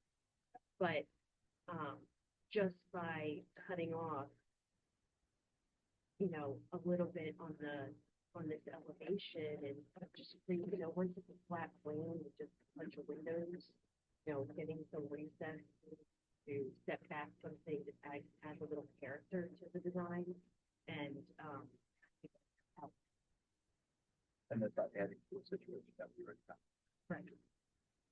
I mean, and then in that corner, that's again, this corner is a double, you know, straight.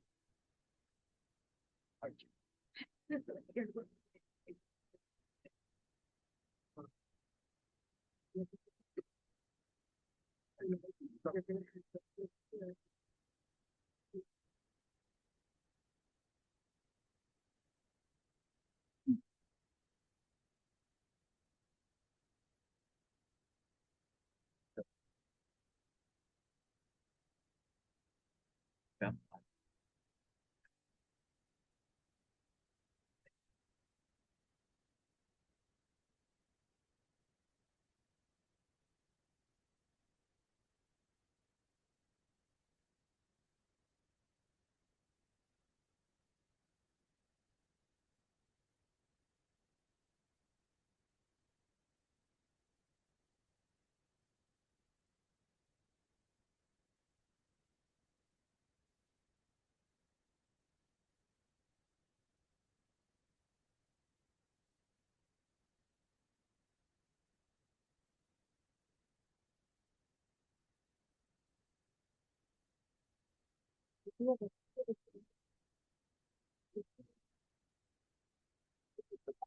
Mike, you should.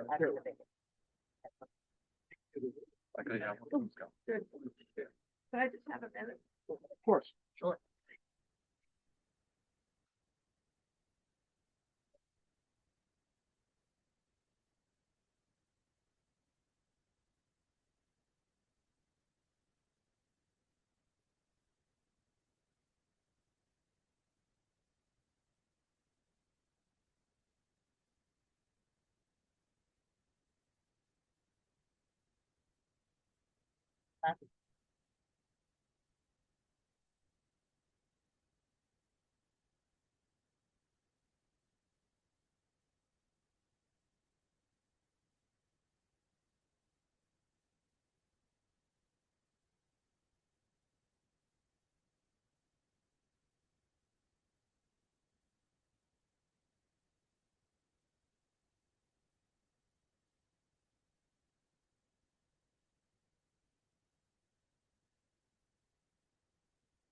Yeah. Council? Pardon me for a moment. Want to take five? And the That solar, would be great. all right, the solar shut down. All right, let, all right, let it comes down. Okay, That would be we'll great. shut down for five. Okay. Okay.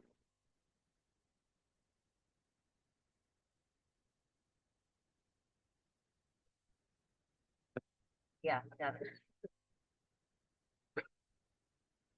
Linda? We're gonna shut for five. Shut down for five. Okay, please? Great. Thank you.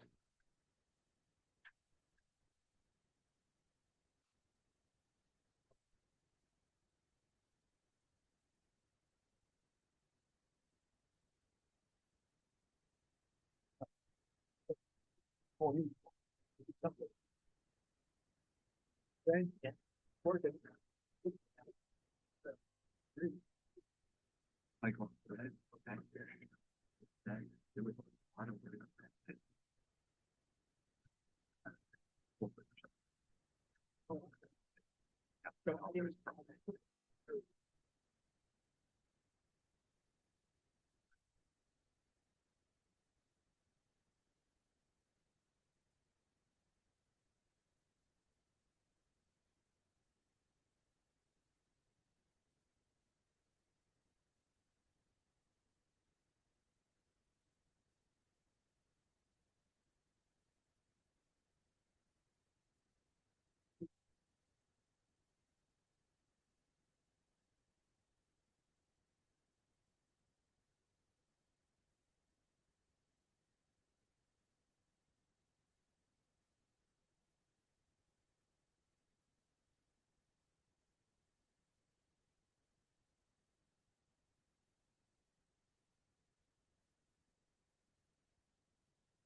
Yeah,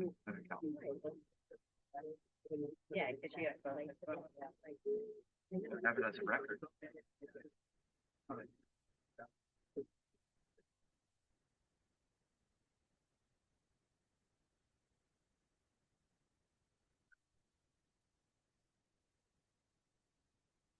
Yeah, I remember who was gonna make it.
So he's trading 70, 64.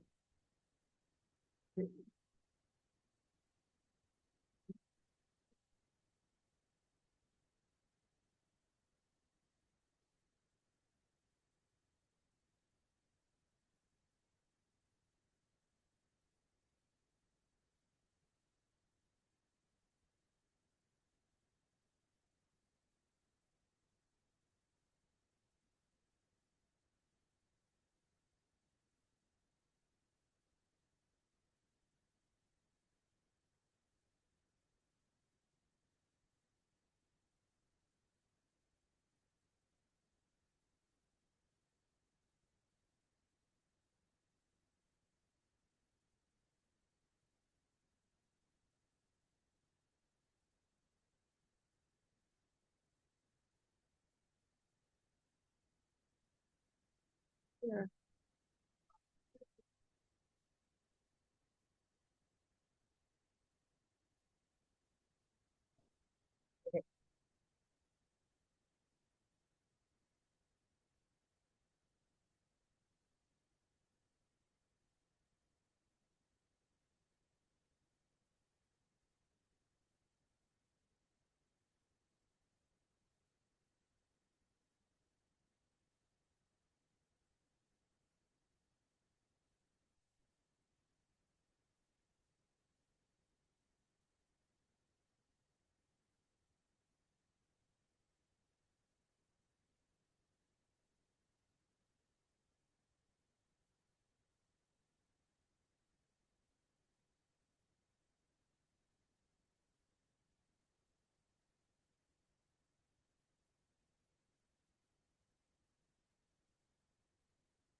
I'm asking Dave that. I had it up, I didn't right back. Let me find out.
There were permits, I thought it was more like a third of the.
I would think that.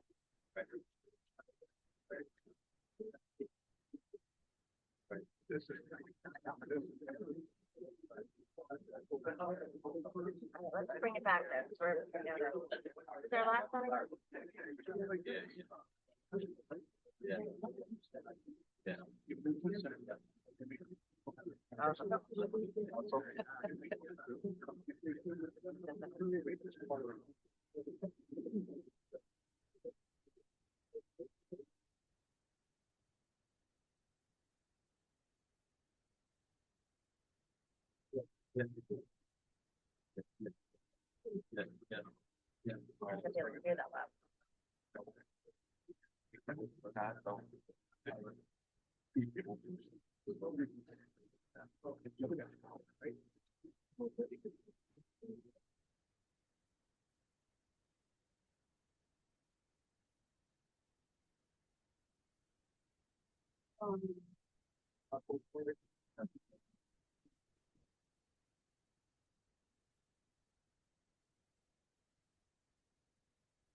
All right.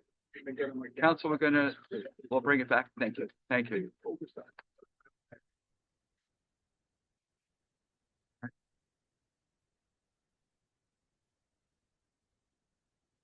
Okay, Thank you. coming back Thank you. and recognizing, oh, Pardon me for one sorry, quick just moment. do, Linda, we're good? yes. Thank you. Thank you. Okay, recognizing that we just did this in pink, hot pink, marker. And that we need a final plan. We can cut out that bottom and on the top for a dimension of 15 feet 2 by 3 feet, which gets us totally conforming, bottom and top. And we'll redo, which we just were trying to do, the layout of the upstairs to make it work. But we get rid of that 3 foot concern on the bottom and the top. So we're basically taking 15 feet, 2 inches by the 3 feet off the bottom and the top. So it will have that jut It'll jut out. to give that aesthetic difference rather than a flat wall. So it's 90.5 square feet coming off. And But that's gonna require new plans. well, I Come can stipulate that we'll do that. And then one of the conditions in one of the review letters was that we would need a soil permit anyway. So if the board approves us after you hear from the public and everything, submission of revised plans to be confirmed that they're accurate is not a problem. And if they're not accurate, it's on me.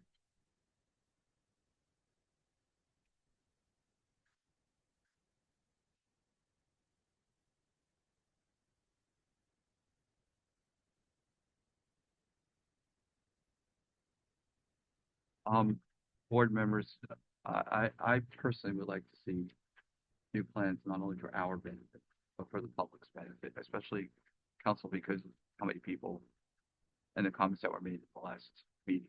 Maybe we could hear from the public, Mr. Chair, and see if there's anything that's still open. I could, yes, that I will agree to, because if there's other changes that members of the public or members of the board here would Okay, like to raise, because I don't want you to come that's back fair. another Yeah. time. Okay.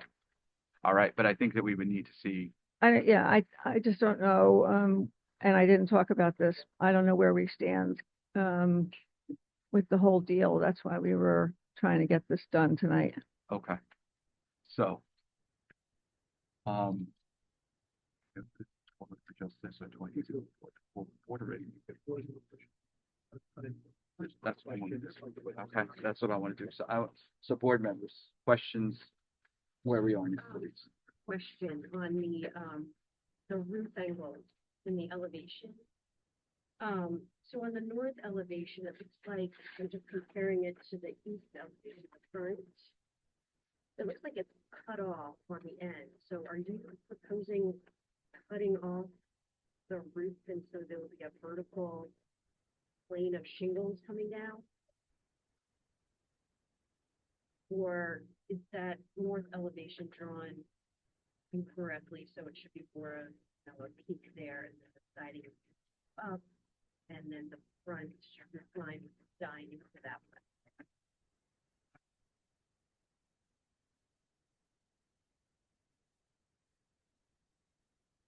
Same thing goes for the south elevation. Like,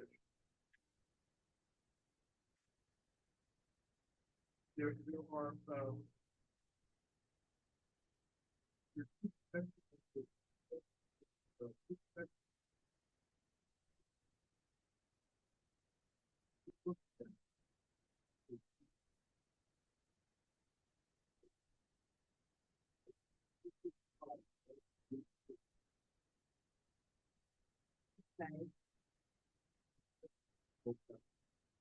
so why isn't it shown like that on the elevation?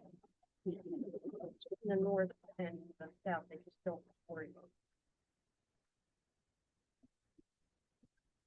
You're showing it, you're showing it like the, so take the garage roof in the east elevation, you show it. but it's showing it as a as well. I don't full face cable.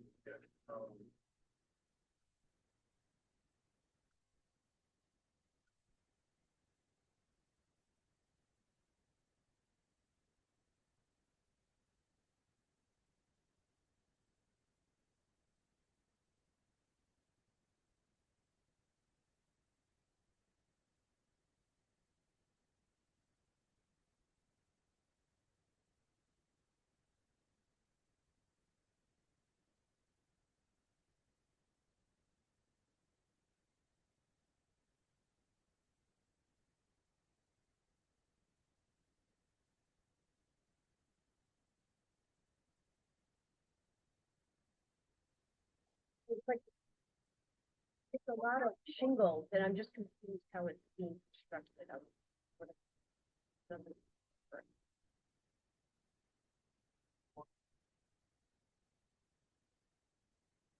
Then you're showing like you have a vertical section of shingles on the side. Yeah, right. Okay. Okay. I think that will help the elevation a little, break it out. Talking about the main house, main model, not the garage. Showing the dip Right. on the floor and on the garage. They're gonna be on the side here. And then the garage itself, the gable. We have two gable with color. Right. Forward is showing that two gable, correct, and the top, the main is the tip, the garage is vacant.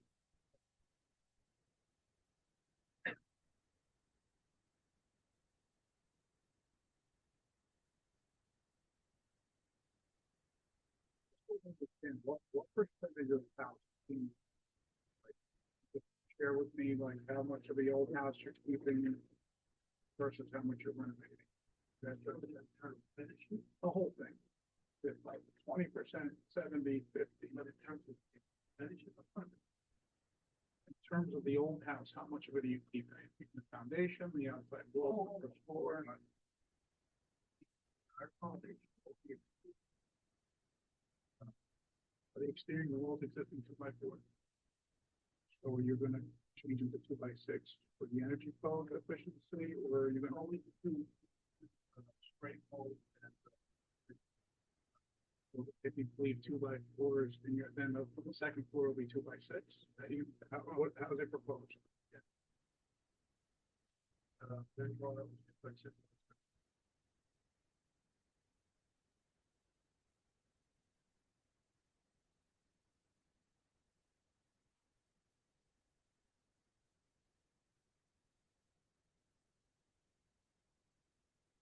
The exterior footprint, remember, Yeah.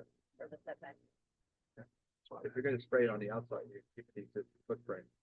You're putting some. The dimensions will be a little dimensions lower. are gonna change again. You're gonna do rigid on the outside where footprinting, You're making it, you know, where if it's starting to be installation, all on the inside of the floor, and you will probably six, you're gonna keep it with foam end, probably that.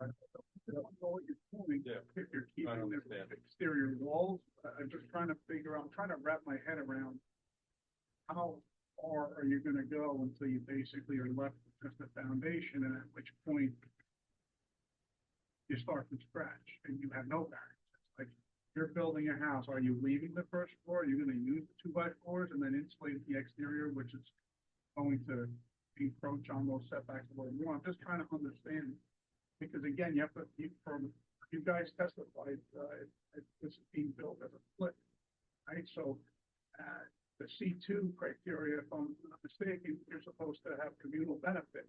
I don't see the communal benefit as opposed to a C1. So I'm just trying to understand where the hardships are, you know, and how I can vote on this based on the fact that it's more so of a passion project as was testified. And so I'm asking the questions because I want to know how much of the house are you keeping? And at which point are we trying to bend the rules so that you could build something that will sell for maximum dollars, which we frankly don't care about. We care about the community.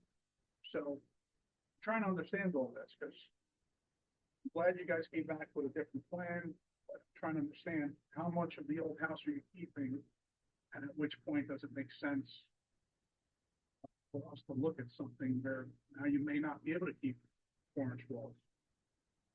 I'm trying to wrap my hands around it so that I can look appropriately.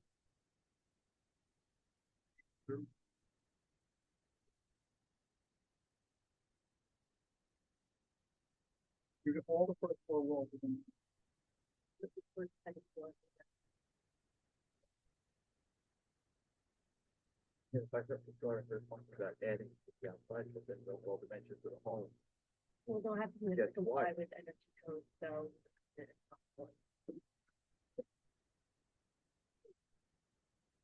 And just on the one comment on the proofs, it's not a mix of the language between the hardship and the C2. The C1 hardship has to relate to the property and the constraints that might be on the property. The C2 is positive criteria of the municipal land use law, all of the listings, and then the negative component of that is that there won't be any negative impact on the surrounding properties, which is where the testimony goes that this is only one of 2 ranches out of 16 homes, and the upgrade to the neighborhood is a factor that the application is presenting in terms of not making money, but upgrading the property. It is a flip. It was testified to it being a flip. I- A family that's living here, it was testified as that. So Okay, when I look up the code and it says that a C2 variance focuses on the benefit of the proposed deviation in relationship to the community and the goals of the MLU Act. It's important to note that no personal hardship is not basically part of this variance. It emphasizes that it's for communal benefit and improving the zoning and planning outcomes, right? So when I look at this and then I go back, because I did do a little research, it says when considering the variance, it's essential to evaluate the facts, right? Your client, basically, we're approving a variance because the applicant, we're looking at it because it's being more primarily driven based on profitability and investment. That's what it's driven on. There's no other hardship. There's no family here that's moving in and they have 3 kids and a dog, and possibly a parent that they're taking care of. There is no hardship. So what is the hardship? I'm going to say it a third time. Hardship is not what this case is about. And again, you're mixing, and we'll make it very clear what the law is. And I'm sure Mr. Calley will also make it very clear. Hardship is not C2. You started the conversation by saying it's a C1, but it's really a C2. I didn't say that. I said the first hearing without legal counsel said it was a C1. And I very quickly corrected that. We wanted us to look at it as a C2. And I said that's how the case was being put in. Are we looking With at it as counsel. Okay, well, are we looking at it as a C1 or C2? I don't think that we're bound to say that at this point in the application. No, and ultimately, Mr. Clark is going to testify. He's Right. going to put the planning proofs on the record. He's going to argue whether you're going to see one, Correct. in the alternative or one or the other. Right. And then at that point, he will be subject to cross-examination. Ms. Price, while an expert in land use, is proffering this. She's not testifying as an expert witness right now in planning. I understand your points you're making, Gail. Correct. I think that we have to kick this can down the road for the planning testimony, but you heard the members' concerns, right? We know you're coming back, and I'm sure you'll take into consideration. I heard it. And, and to further that, the fact that it is a flip, I think that's why the design is the design. It is just quite square and quite boxy, and then the side elevation, which is really kind of like people will see that from the street. It's just not aesthetically pleasing. It just looks, the planes just look very flat. It just doesn't look like a lot of dimensions, which I know costs more money. My opinion. I just noticed one other thing. On the front elevation, there's the 20.6 foot setback in the garage corner. In the proposed plan, you're not measuring the front porch build out. That was closer to the house. We're looking at page A 200. 200.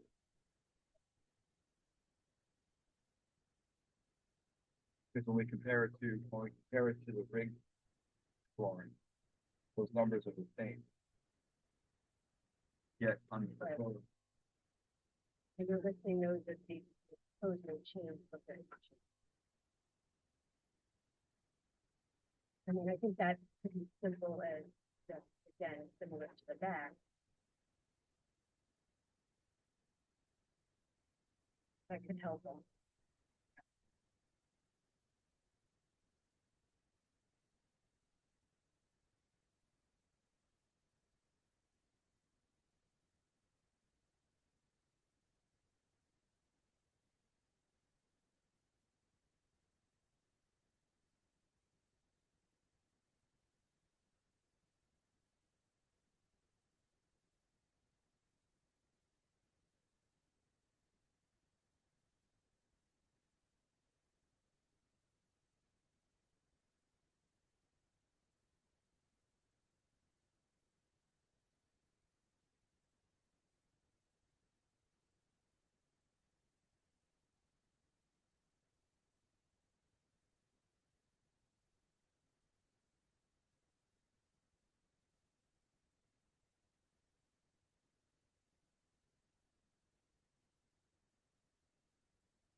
Yeah, I think we're coming back anyway. At this point, you heard the board would like to see the drawings, the architect prepares a revision. I don't know if you have anything further tonight of your witnesses, but if not, we might have. a Hear decent from the amount of- public.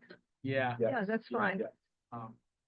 first, if I, council, if I could, board members, before I open it to the public, any other further comments? Okay.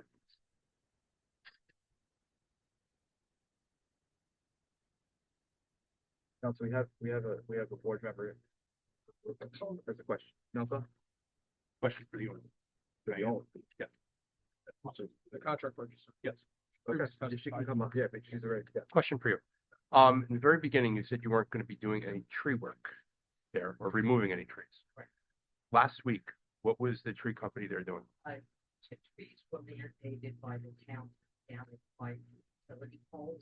That was work. I mean, I think I did come to that at the that the homeowner was in have 2 trees removed, and they required utility poles, and those trees were taken down. So I did have to come to that. It was going to be done. So then what is on here is post or tree That's without. without. Okay.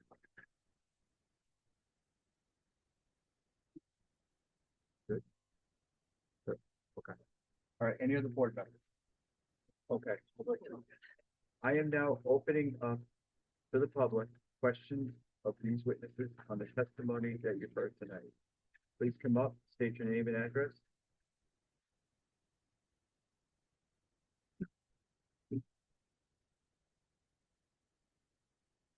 Good evening, John Cromie, 169 Dale Avenue. I'm also a partner with Connell Foley Law Firm in Roseland. Appreciate the board's time, especially during the holiday season here, and the applicant's efforts to hear what the board and what the public, the neighbors had to say about the application. Just want to offer a couple of observations and comments. Mr. Cromie, I think this is limited to questions of the witnesses for this evening. You'll have an opportunity for comments at the conclusion of the case, but I think given the hour of the night, Well, I'm gonna be brief, counsel. I understand that we have to swear you in, and then we're subject to comments from everybody else in the public. So it's the pleasure of the chair, and the members of the board, but my understanding was that this was gonna be questions only based upon the testimony this evening. With the representation of the applicant, they will be returning with potentially a plan revision, and that would be high time for anybody to offer their comments. Has that been committed to? Because I didn't hear that. I heard you say that. I didn't hear the applicant Well, say the that. applicant's, I don't think, forcing a vote this evening of the board, and the board's not prepared. Listen, I'm happy to come back. I'm happy to come back. I'm happy to, your pleasure. If you're not gonna hear that, then I don't need to stay, because I don't have a lot of comments, per se, on the application or these witnesses. Yeah, we're But just are following they the coming protocol. back? This is not unique to tonight. This is, Okay, respectfully, Mr. Kelly, you said they're coming back. I haven't heard the applicant saying they're coming back. So just tell me what we're Mr. doing. Price, is your intent to return or conclude this evening and ask the board to deliberate and vote? I don't know what we're gonna do. I'm not asking the board to vote tonight, but I don't know if we're returning. Can't say that standing here. So, I mean, I understand you have a meeting next Wednesday, but it's a poll.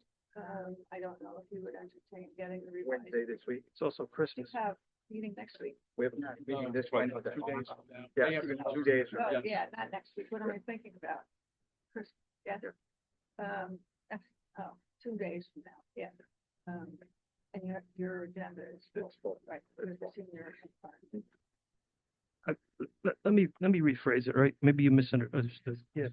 I'm gonna ask questions, but I am gonna offer a couple comments relative to the questions. And you wanna swear me in, I'll be sworn in.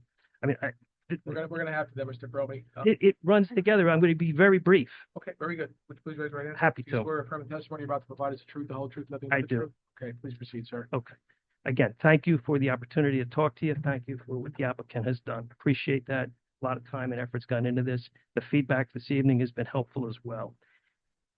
I just offer a couple of comments. There was the applicant had offered pictures of the surrounding neighborhood, and while many of the homes that are depicted there are the immediate neighbors to the house in question, some of them are further up on Dale, right? Some of them also that are not shown go down New Street are single-family homes, right? It's a mixed neighborhood. The other thing, and I'm sure the board is very much aware of this, the intersection of Dale and New Street is, I think, either a single A or double A zone, and it trips over. The lots on Dale, the lower part of Dale, and Sealy are in a higher zone. I forget what it is, whether it's double or triple A, but the lots are big. So at 169, my lot's almost over three quarters of an acre, right? The Benowitz is across the street, same thing. So she's quite correct that there are two-story homes in the neighborhood, and what's been proposed here and revised is generally consistent, in my opinion, with the overall neighborhood. But again, I think the concerns you've expressed about the massing, again, and the opportunity to look at that further would be appreciated, especially what's been depicted here in terms of the sketches. So I offer that. From my perspective, as at 169 Dale Avenue, if the applicant could take into account that I'll be staring at those air conditioning units which are on the corner. I appreciate that they are where they are. But from my front door, I will be staring at it, just like I stare at the outside storage that's been sitting there for years. Okay? So if we could take a look at doing something to screen that, that would be appreciated. If we could also do something to put some more screening along the property line between the Benowitzes and the property owner, that would be appreciated as well. Maybe less so for the Benowitzes, but again, for my benefit, looking at the property, because of the way that house is angled, it's not square. So I kind of look back into the patio area, into the backyard, into the stuff that's been sitting there. So, which is another comment or question. I'm assuming that once this goes through, that outside storage is going away because it's been sitting there a long time. So I would appreciate that if we could address that. Appreciate it. As far as the trees go, appreciate the efforts to take down the dead trees or the trees that need to be removed. There is an ash tree that is growing up out of the walkway there that sheds heavy limbs every time the wind blows. Every time. I pick up debris in that street on a weekly basis. So I don't want to lose any more trees, but I think that ash tree needs to be looked at from a structural standpoint. The walkway is a tripping hazard. and my own personal opinion, I'm no arborvitae, that thing needs help. It's probably coming down. So again, from not only selfishly,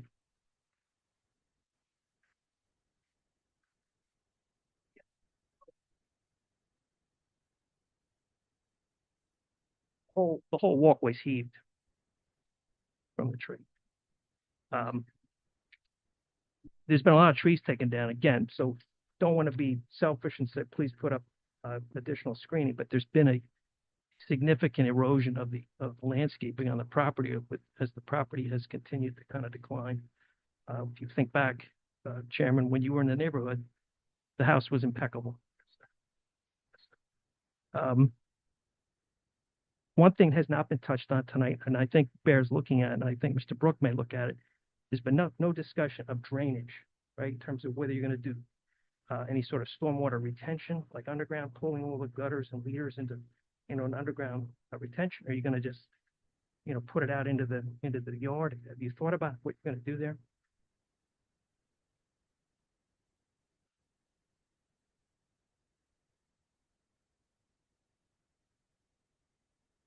Well, I don't mean to be a wise guy. Good luck, because there is none now, and the gutters are clogged, and there's in the summer there's weeds the size 2 feet high growing out of the gutters, so nothing's working. I understand what you said. You're going to connect to what's there. There's nothing there.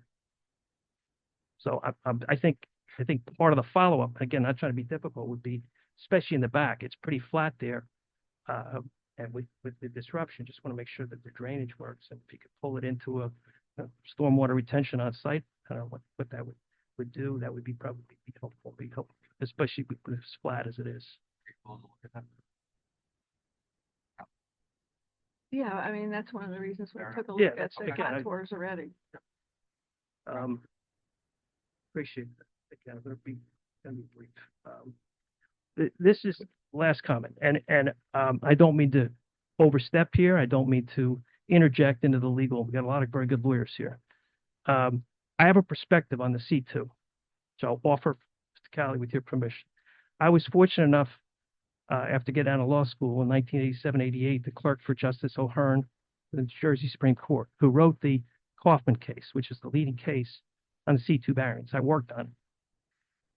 So again, without weighing in here, giving another legal opinion, counsel is very learned in this area. C2 was designed, in my humble opinion, for situations like this, right? It was called, when it was first passed, a flexible C2. So you wouldn't have to prove a hardship. So again, don't mean to overstep or weigh in. Pardon me? No. So I think if you can get to the right place, and we appreciate, on behalf of the myself, my neighbors, the board looking out for the public here in the neighborhood and the community. And you're quite right that that's what needs to be done here, weighing it with things. But I think for those of you who maybe haven't seen the decay, the deterioration of that house, that's a fact that has to be taken into account. Something needs to be done. So finding the right balance. And again, I appreciate you're looking out for the neighborhood, and we certainly appreciative of the collective efforts. But I would continue to ask that we work collaboratively to try to find the right balance, because the status quo is not acceptable. It's just something has to be done. Okay, so I appreciate that. Lastly, in terms of go forward, if this is approved, borough engineer has jurisdiction over this in terms of managing and overseeing this construction project. Well, it would be the construction code. It would be the construction code Okay. official. We would be involved if there was, it met the warrant for. I'm hopeful that if it gets approved, it goes through smoothly. There's no issues. But if there's any issues, I just want to know where we're supposed to go. Okay, appreciate it. Thank you. Thanks for your time. Happy holidays. Thank you. Other members of the public, please.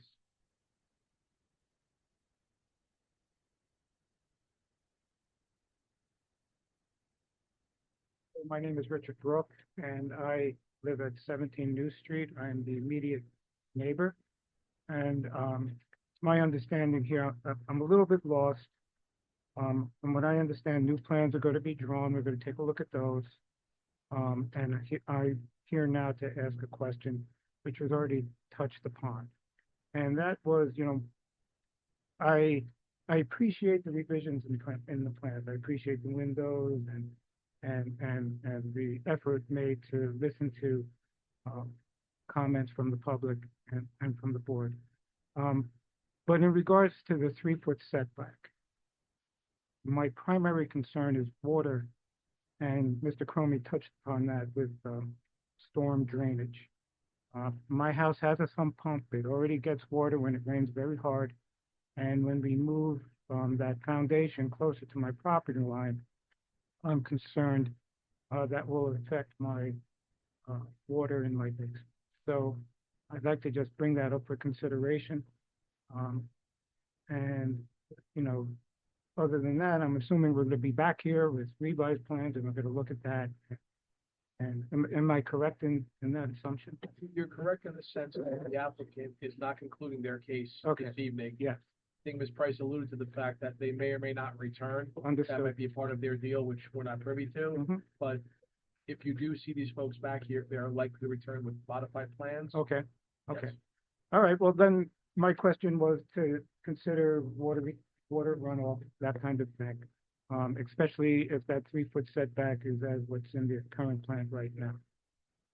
I know you guys did a lot of stuff. Well, the portion of the not Yeah, no, I understand. I kind of understand. I saw you guys working on it. When it gets finalized, we'll look at it and, just water in general, because my cellar is damp to begin with. Other than that, I would just like to thank everybody's time here. I know it's late and I really appreciate, the effort that you all put into, this project. Thank you, sir. Thank you. Thank you.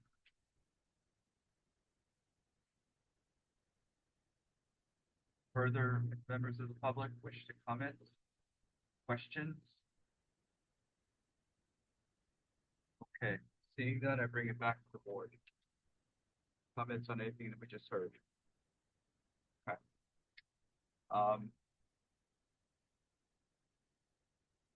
Council, if I may, I personally, I'm gonna have a line here. I would like to see. I would like to see, all the considerations that were made here, yes, touched on. And we just had 45 minutes of a presentation on considerations. Of that here. Very. Very. I used to live on the street, so I know this property. Okay, so, and I know the water situation. I want to see plans for all the considerations that are made here. When all the considerations that were made here, including water runoff, water retention, that really would have the opportunity to look at before coming and for any comments that you may have. Okay, that's my opinion. Yes, I actually had written, there were 2 things that Mr. Comey wrote down. I had touched on that I was going to bring up towards the end, and one of them was the screen. The air conditioning. Yeah, we talked about that. And some different plantings there for screening. Yeah. Okay, so thank you, sir. Okay, that's my opinion, board members.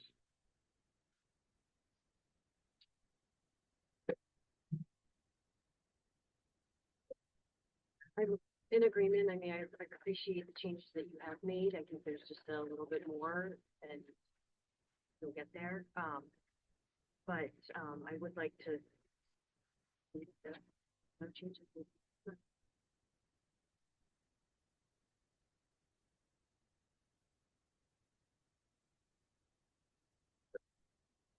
Council, I think.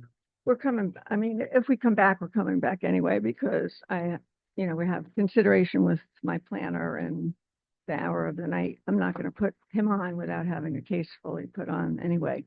That would be not the proper way to exercise land use. a lighthearted moment is the last neighbor's name is Richard Brook and my husband is Richard Brooks. So that was the like lightest thing of the whole evening. But if we could get notice carried to your next meeting, so I don't have to renotice, that would be very helpful. And I also wanted flip or no flip. My client advised me that the inside of this house has already been gutted. So I don't think it's relevant whether there's a family or a flip. So I just wanted the board to understand that in terms of where we are with the existing structure and what needs to happen to it. So if we could just get it carried for now. Linda, how are we looking? Not too good. Wednesday, we have a large application this Wednesday. January 15th is our reorg. We have 2 residential applications on for that night. And possibly Ex-Nihus again, I'm not sure about that. So there's a little room there, not a lot. February, we have 1 residential application. We're definitely not going to make it till February in terms of where we are. So if we could get it carried to January, if it doesn't work out, I understand. But at least if I get the notice carried, it, Survive another day. Yes. And maybe be back at the board. With the understanding you might not be reached, it sounds like on the 15th of January. Or, depending on where everything stands, might be a new year. So we're good? 1:15 for now. So for the benefit of the public, you will not receive another notice in the mail. The application is being carried this evening to that date certain. It's January 15th of 2025. Same time, same place. That's when the applicant will continue to prosecute the case, or at least that's when they intend to continue to prosecute. You may have further updates on that date, whether or not they withdraw, they don't get reached, something like that, but there will be no further notices sent out. Okay. John Crowley. Chairman, any chance you can start at 7? The applicant getting here on the 15th. I would think by that point, the application is pretty tight, and I mean, certainly not on the boards, and I don't want to close on the board. That way, that's what a special meeting. Yeah, like that.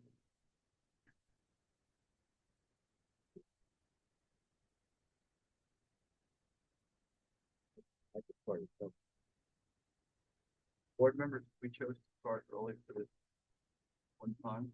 The 15th. Remember, we have to go through a reorg, with the appointment, et cetera, et cetera. That's usually the first thing we have to bang out.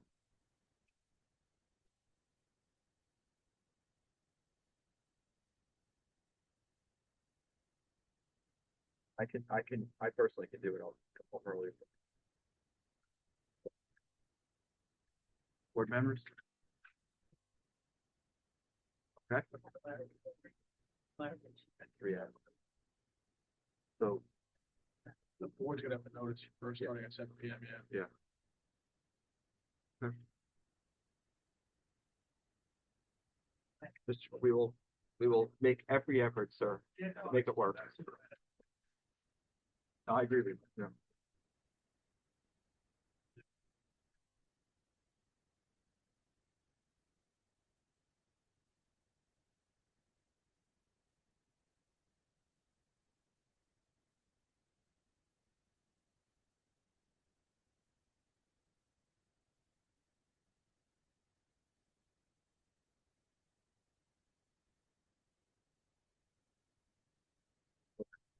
Okay, we're gonna aim for a 7 o'clock start.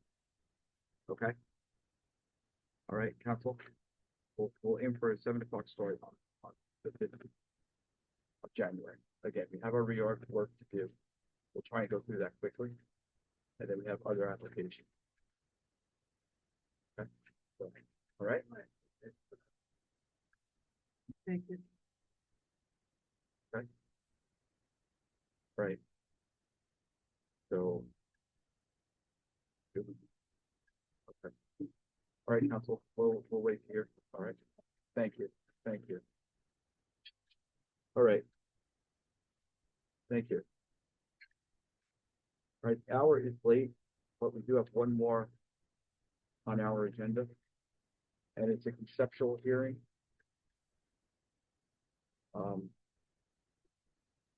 File number 2024-20. Caesar Baldy, 10 East Avenue, 10 East Allendale Avenue in Allendale. Block 702, lot 10, and this is purely a conceptual hearing only. You know, Okay? Come on, no, come on. Yeah, right. Have a nice.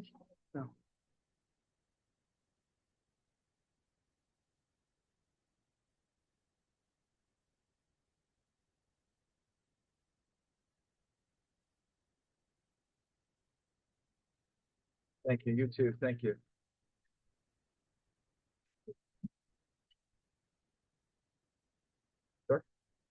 Good evening, Mr. Chairman, members of the board. My name is Jeff Trapanese, Weiss Tom Trapanese, Wayne, New Jersey, appearing on behalf of Caesar Baldy, who is seated behind me. We have Tibor Lasanchik here as well as our engineer. As you indicated, this is a conceptual hearing concerning Block 702, Lot 10, which is otherwise known as 10 East Allendale Avenue, which is a existing lot of approximately 52,000 unimproved square feet. It's a wetlands impacted property. My client has owned it since 1967, or for approximately 57 years, which predates the wetlands enactment of the Wetlands Act. I think his taxes are currently about $8,000 a year. So over the term of his ownership, he's probably paid $250,000 in taxes. This dates back quite a while to 2019.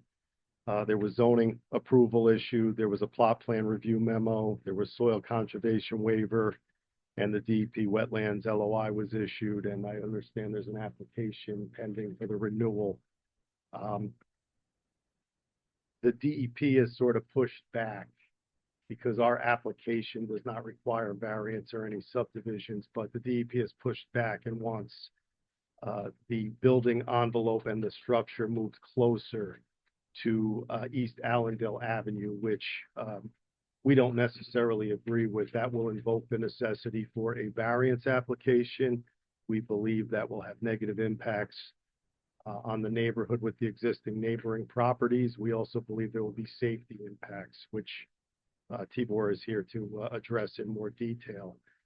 Really, the purpose of the conceptual hearing is really to determine the board's position on that proposal from the DEP and the variance application, as well as determine the board's receptiveness to dedicating the rear portion of the property either as a direct dedication to the town or a conservation easement. So with that being said, as the introduction for our application, understanding it's a late hour, I'd like to turn it over to our expert to give more details on the outline I've just provided to you. Certainly, I believe Mr. Lasanchik is known to the members of the board, but if you'd like me to voir dire him, I'd be happy to do so as there's qualification. concept application, I'll leave it to spare with Oh, your that's expert. fine. That's fine. All interest. Here.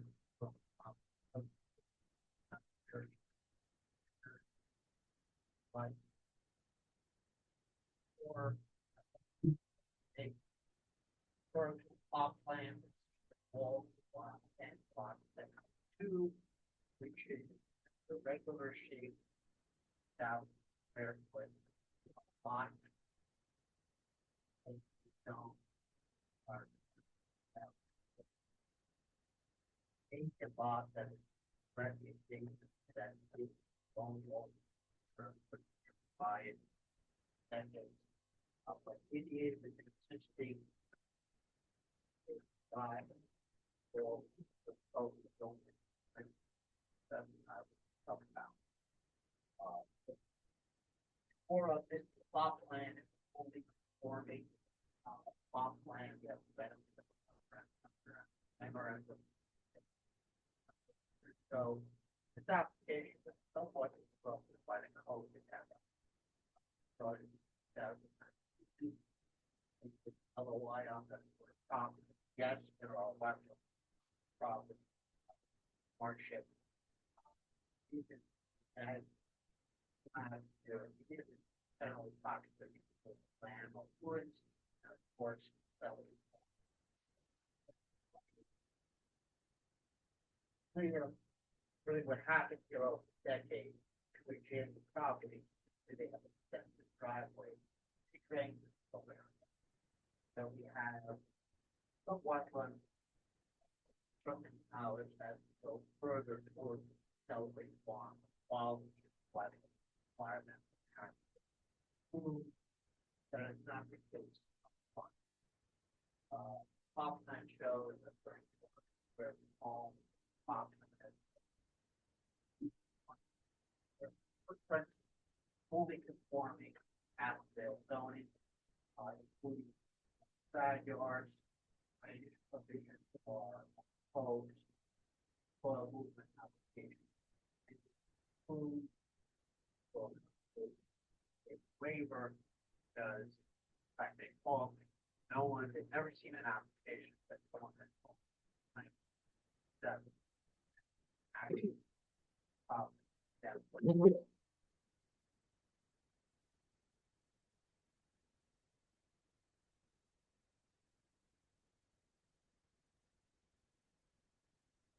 Balance report, what was crazy here, and development of the plot, notwithstanding that the applicant only 20 years prior to the Wetlands Act, full discussion. Maybe subject to a high chair. They've come back to me and wants us to modify the impact on the wetlands. I recognize property owners only one portion of property. But DEP has their local rules, and one is requested or required to be obtained variance. How? This lot is 40-foot, 1-foot setback, central to this application. Circulation of the state. When nobody's in their right mind back out that particularly this location, right on 409 Road. People are coming off 17. Yes, it's a light, but there's still things with 7. You can see the two neighbors. No coincidence that Tudor had that expensive circular driveway for on-site turnaround. Neighbor had room for extensive pavement or straight to our property, but so be it. For on-site turnaround. Plan proposes turnout. One foot the driveway, back out, make a turn, exit.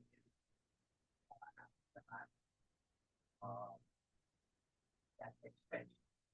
It does work with it. 40 step back, 45 of the home. So people believe that good proper plan, fully conforming to the zoning. However, these are dialogue with them, and there's no conflict on it. And when I asked to come out and back out of or down to the lab, and they're asking us to show some effort to define impact. Saying we really don't want to go to the house, zoning board for variance. And I also point out that you see we have the footprint of the home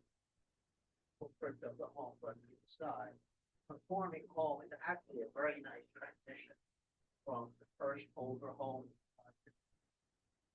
it's a good plan.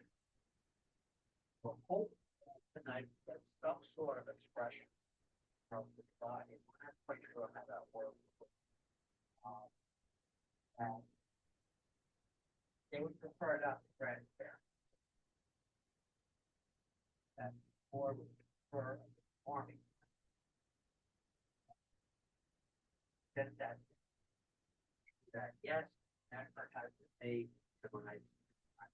I emphasize that the quality of what from the man is different than what for beer. So second element of it here is automatic requirement.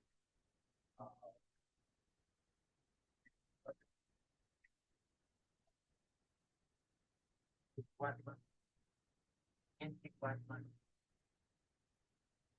acquiring wetland properties, donating to the party, or writing a check in Jersey, buying a bank, that's no income. Okay.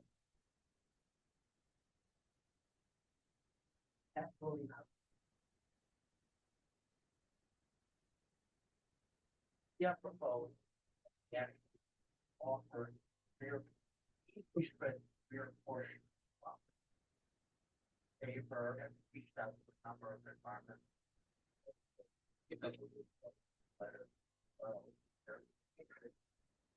This property borders on 8 down to by border Rainbow Woods. Similar in character that they would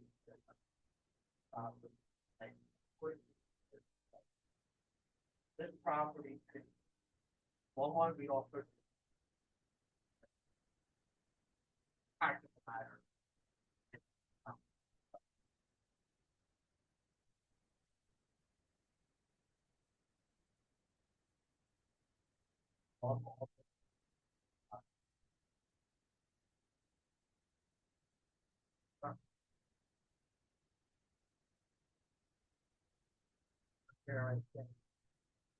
But in case of the minor subdivision,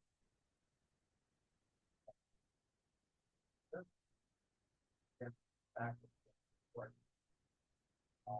that land has been going out. That's it. They're responsible for the land donation ratio at 27. So bring the 10 to the floodplain. It's supposed to be 70.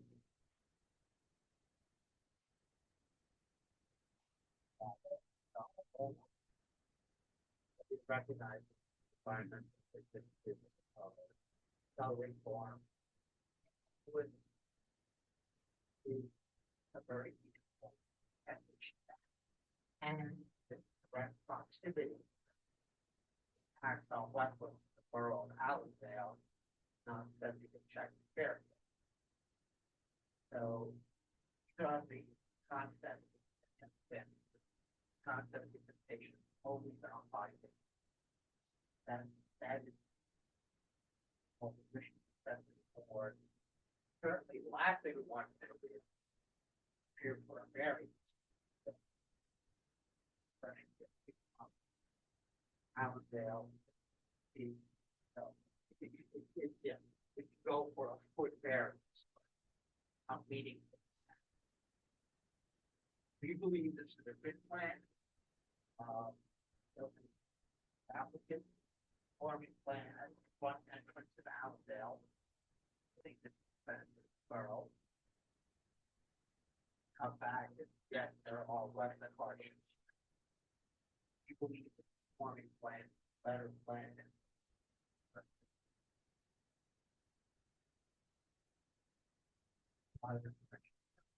Wow.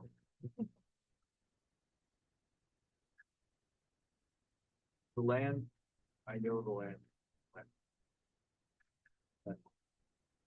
It's a landlocked piece. If you were, no. If you were to sub it, it's landlocked. It just remains in its time. Yes. by and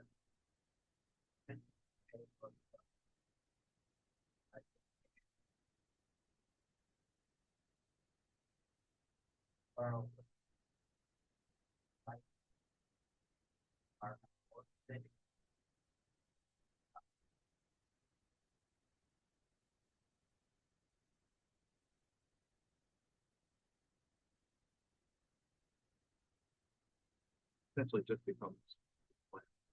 Goes to the village, it's a piece of land that just goes over the state. With basically no, with that exception, no benefit to the farm. With that exception, which I'm for open. There's no direct benefit. Yeah, there's no direct benefit. open space. My And I think alternative property would be after that, but purchased by third party with parking area to provide access to that wood. I don't think the neighbor like that.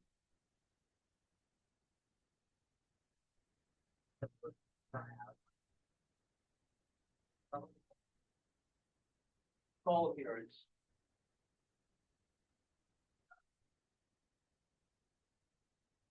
well,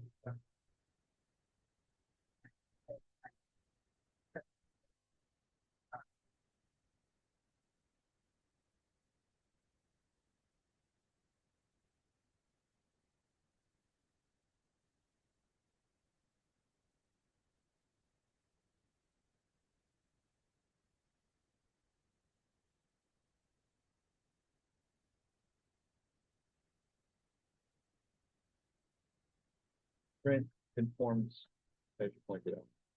Yeah. Turn around. this is probably one of the first times I've had someone come in and ask denied for a variance. Yeah, I'm kind of having a hard time trying to figure this one. This is why we're here. So where do we start? We're here for a variance that we don't want. Where you've been before, it's a few times minutes.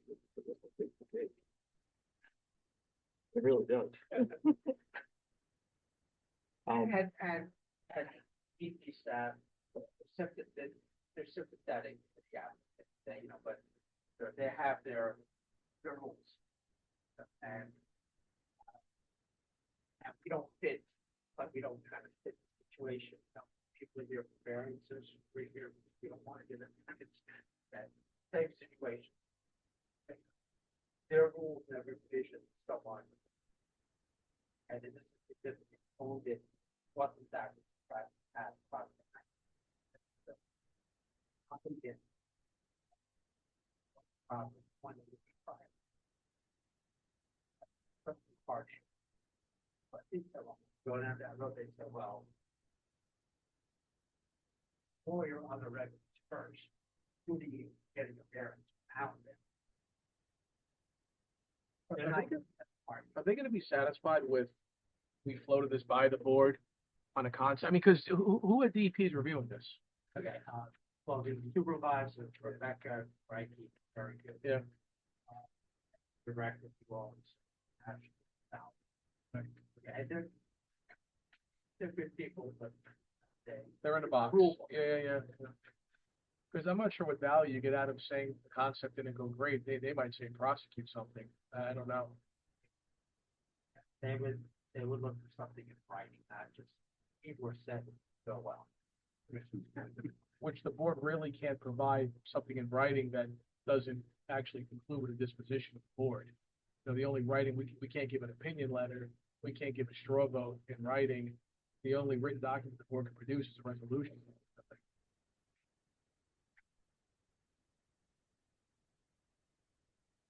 How much land is wetland?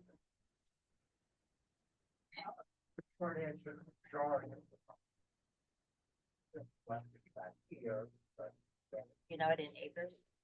In acres in their measure, I think greater than it. about over an acre? Yes. But the applicant is just the portion property, it's the lines of extremely well. Neighbors. Plus setback. That's 14. If it's zero, yeah, if that disability does not want to make the variance application, does not want to move the house closer to the road, does not want a safety issue of backing in and out, then that hammerhead would be removed, and there would be no way to turn the vehicle around. If that, you know, in the setback. So he's got, you know, again, 57 years to keep the property. A lot of people don't even realize it's a separate buildable lot. It looks as if it's just woods that go along with those other properties, but it exists and you don't try to do something with the property again. And this is what we're trying. How about the respect with dedication or event? I realize that. I think it's the governing body that's really got to chime in on that, not the land use board is the problem. And is it because the turnaround is paved area? Or what if it was impervious? Or, Well, once you, would you alter it? That if you still placed here, property flow, portion flow, there's still adverse impact. But turnaround, yes, the turnaround. Okay, once we fill this, it wouldn't benefit you if it was an impervious area. okay, we've already given adverse impact. Gotcha. And then again, by having to coming forward, there's no other way to have that turn. Now, 50% back out, I mean, it's not with turnaround directly adjacent to the garage. No, of course not. Of course. That is it. That takes into all the turning radii and everything else Left like and that. right. There's wetlands on both left and right there. Yeah, no, it's really this low area. And Everyone's draining down into that lower element. They've got those ours stayed where it was, and it's just become below.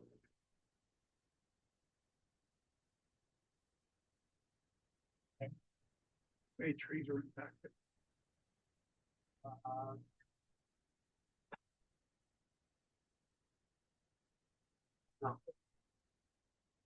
For me, but we're just picking it up and property gets wetter and wetter.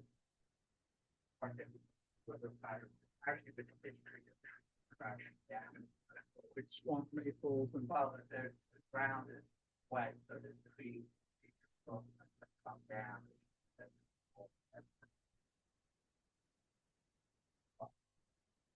Currently.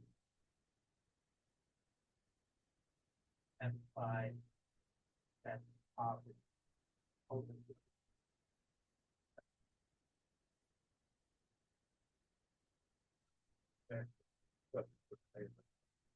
Yeah.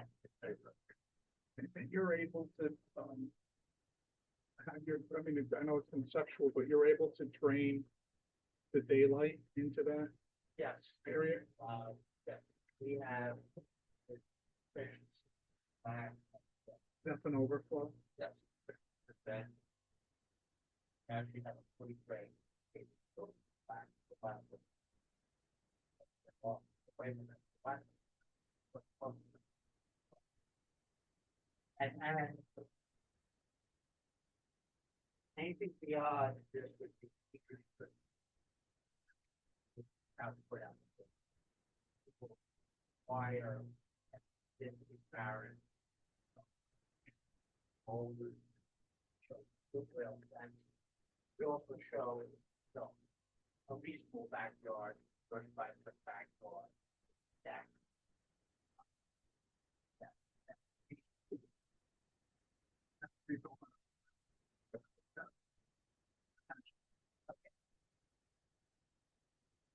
Actually, drainage problem one.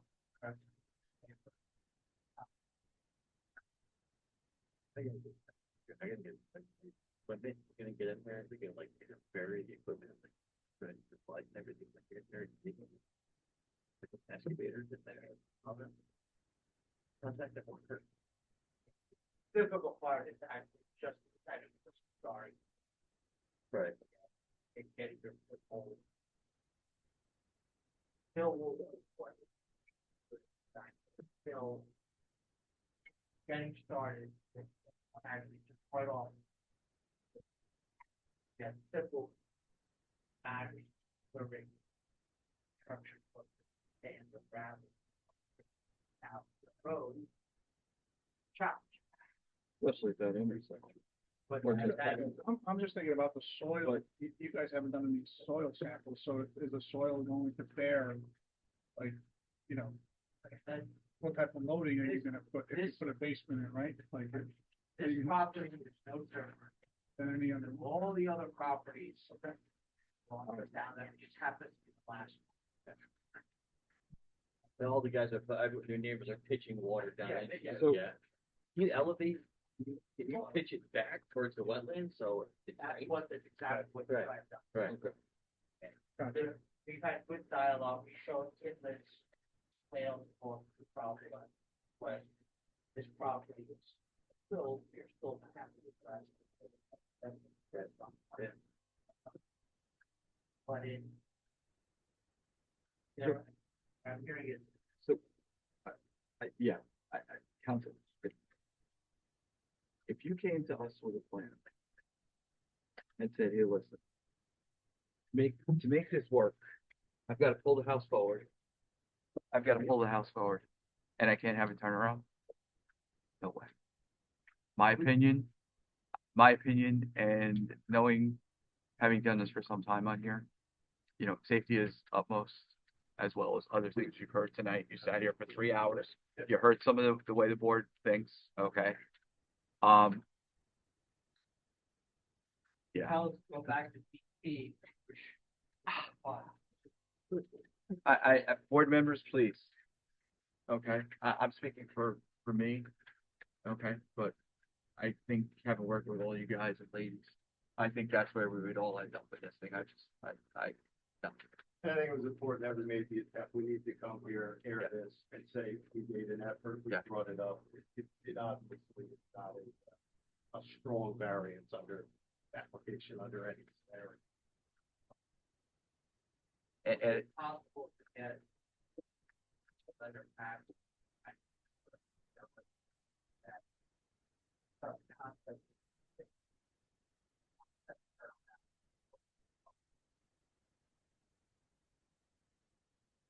We can't produce anything on behalf of the board saying that to you, kind of concept.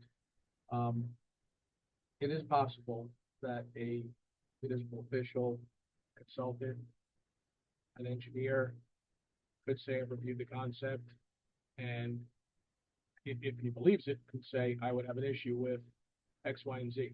X, Y, and Z might very well be what the chairman expressed his concern as being. I don't know. You would have to ask Mr. Breland that. I can tell you that from this side of the dais, really nothing can be produced to help your cause before DEP, because what you've floated out here now is a concept application, and the board has preemptively told you they would vote no on it. It exposes the board properly. I understand the quandary you're in. I get it. But I think the best you can hope for might be a consultant review saying that turnaround needs to be there because of the proximity to that roadway system. And the DEP can infer from that, if it's brought closer, you can't design it that way, and you're out of luck at that point with the safety issue. I think that might be the best you could get, but I'm not gonna offer something up on behalf of somebody else. I've heard Mr. Breland. I'm just trying to think of, you know, potential avenues and mechanisms. I mean, this may be something that we bring up in the planning subcommittee meeting and have a discussion. We often have discussions regarding issues, topics, and property, and maybe based on direction of the subcommittee, there could be a conclusion reached and authorization to express that conclusion. I mean, you gotta have a turnaround there. I've personally driven through there in 2 cars, you know, almost to, you know, Rio Vista entrance, where they're fighting for each other. And you got somebody trying to pull out there, forget it. And there's no curbside. And there's no curb. That's right. So. Important. Yep. Plus, you may or may not know there's of almost potentially 400 units going in right on the other side of Borough Lane Road. Right. One day. What about producing a portion of the transcript of this record to the DEP? That may be. Yeah. What we have, Which we could easily supply. Gonna You presented it Okay. thoroughly for, half an hour, call it, you showed us plans. And you heard board members say, they think it would be a problem, and maybe that helps you. maybe it does, and I appreciate the time and thoughtfulness you're giving. I realize it's not our jobs, but it's a position we've been kind of forced into. Each time with this forward one way or another, it's been 5 years. Something has to happen, so we're trying to find the best path. And we appreciate you coming before the board. The board does efforts to accommodate types of concept reviews to help out things as they move forward. We did it, you heard one tonight.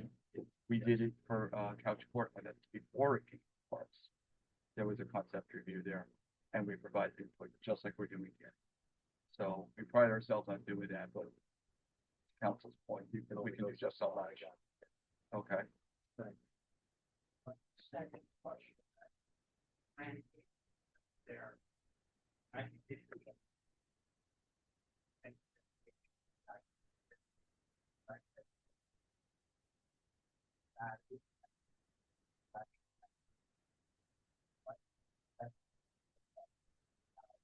Yep.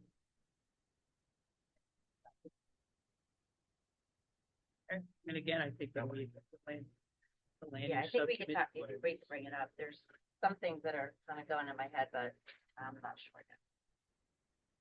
There's, what, 5 different committees? Public Works, Safety, one of them is land use. Talk about all these kind of one-off. Bring it up. So that would be this stuff.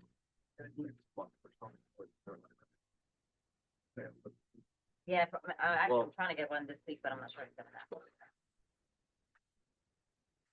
So council, perhaps, I guess the best thing that we could do is provide you with a transcript of the. That'd be all. Okay. These meetings are posted on the borough website. So, it's a video and a recording. Everything's on the borough website. It should be up within 48 hours.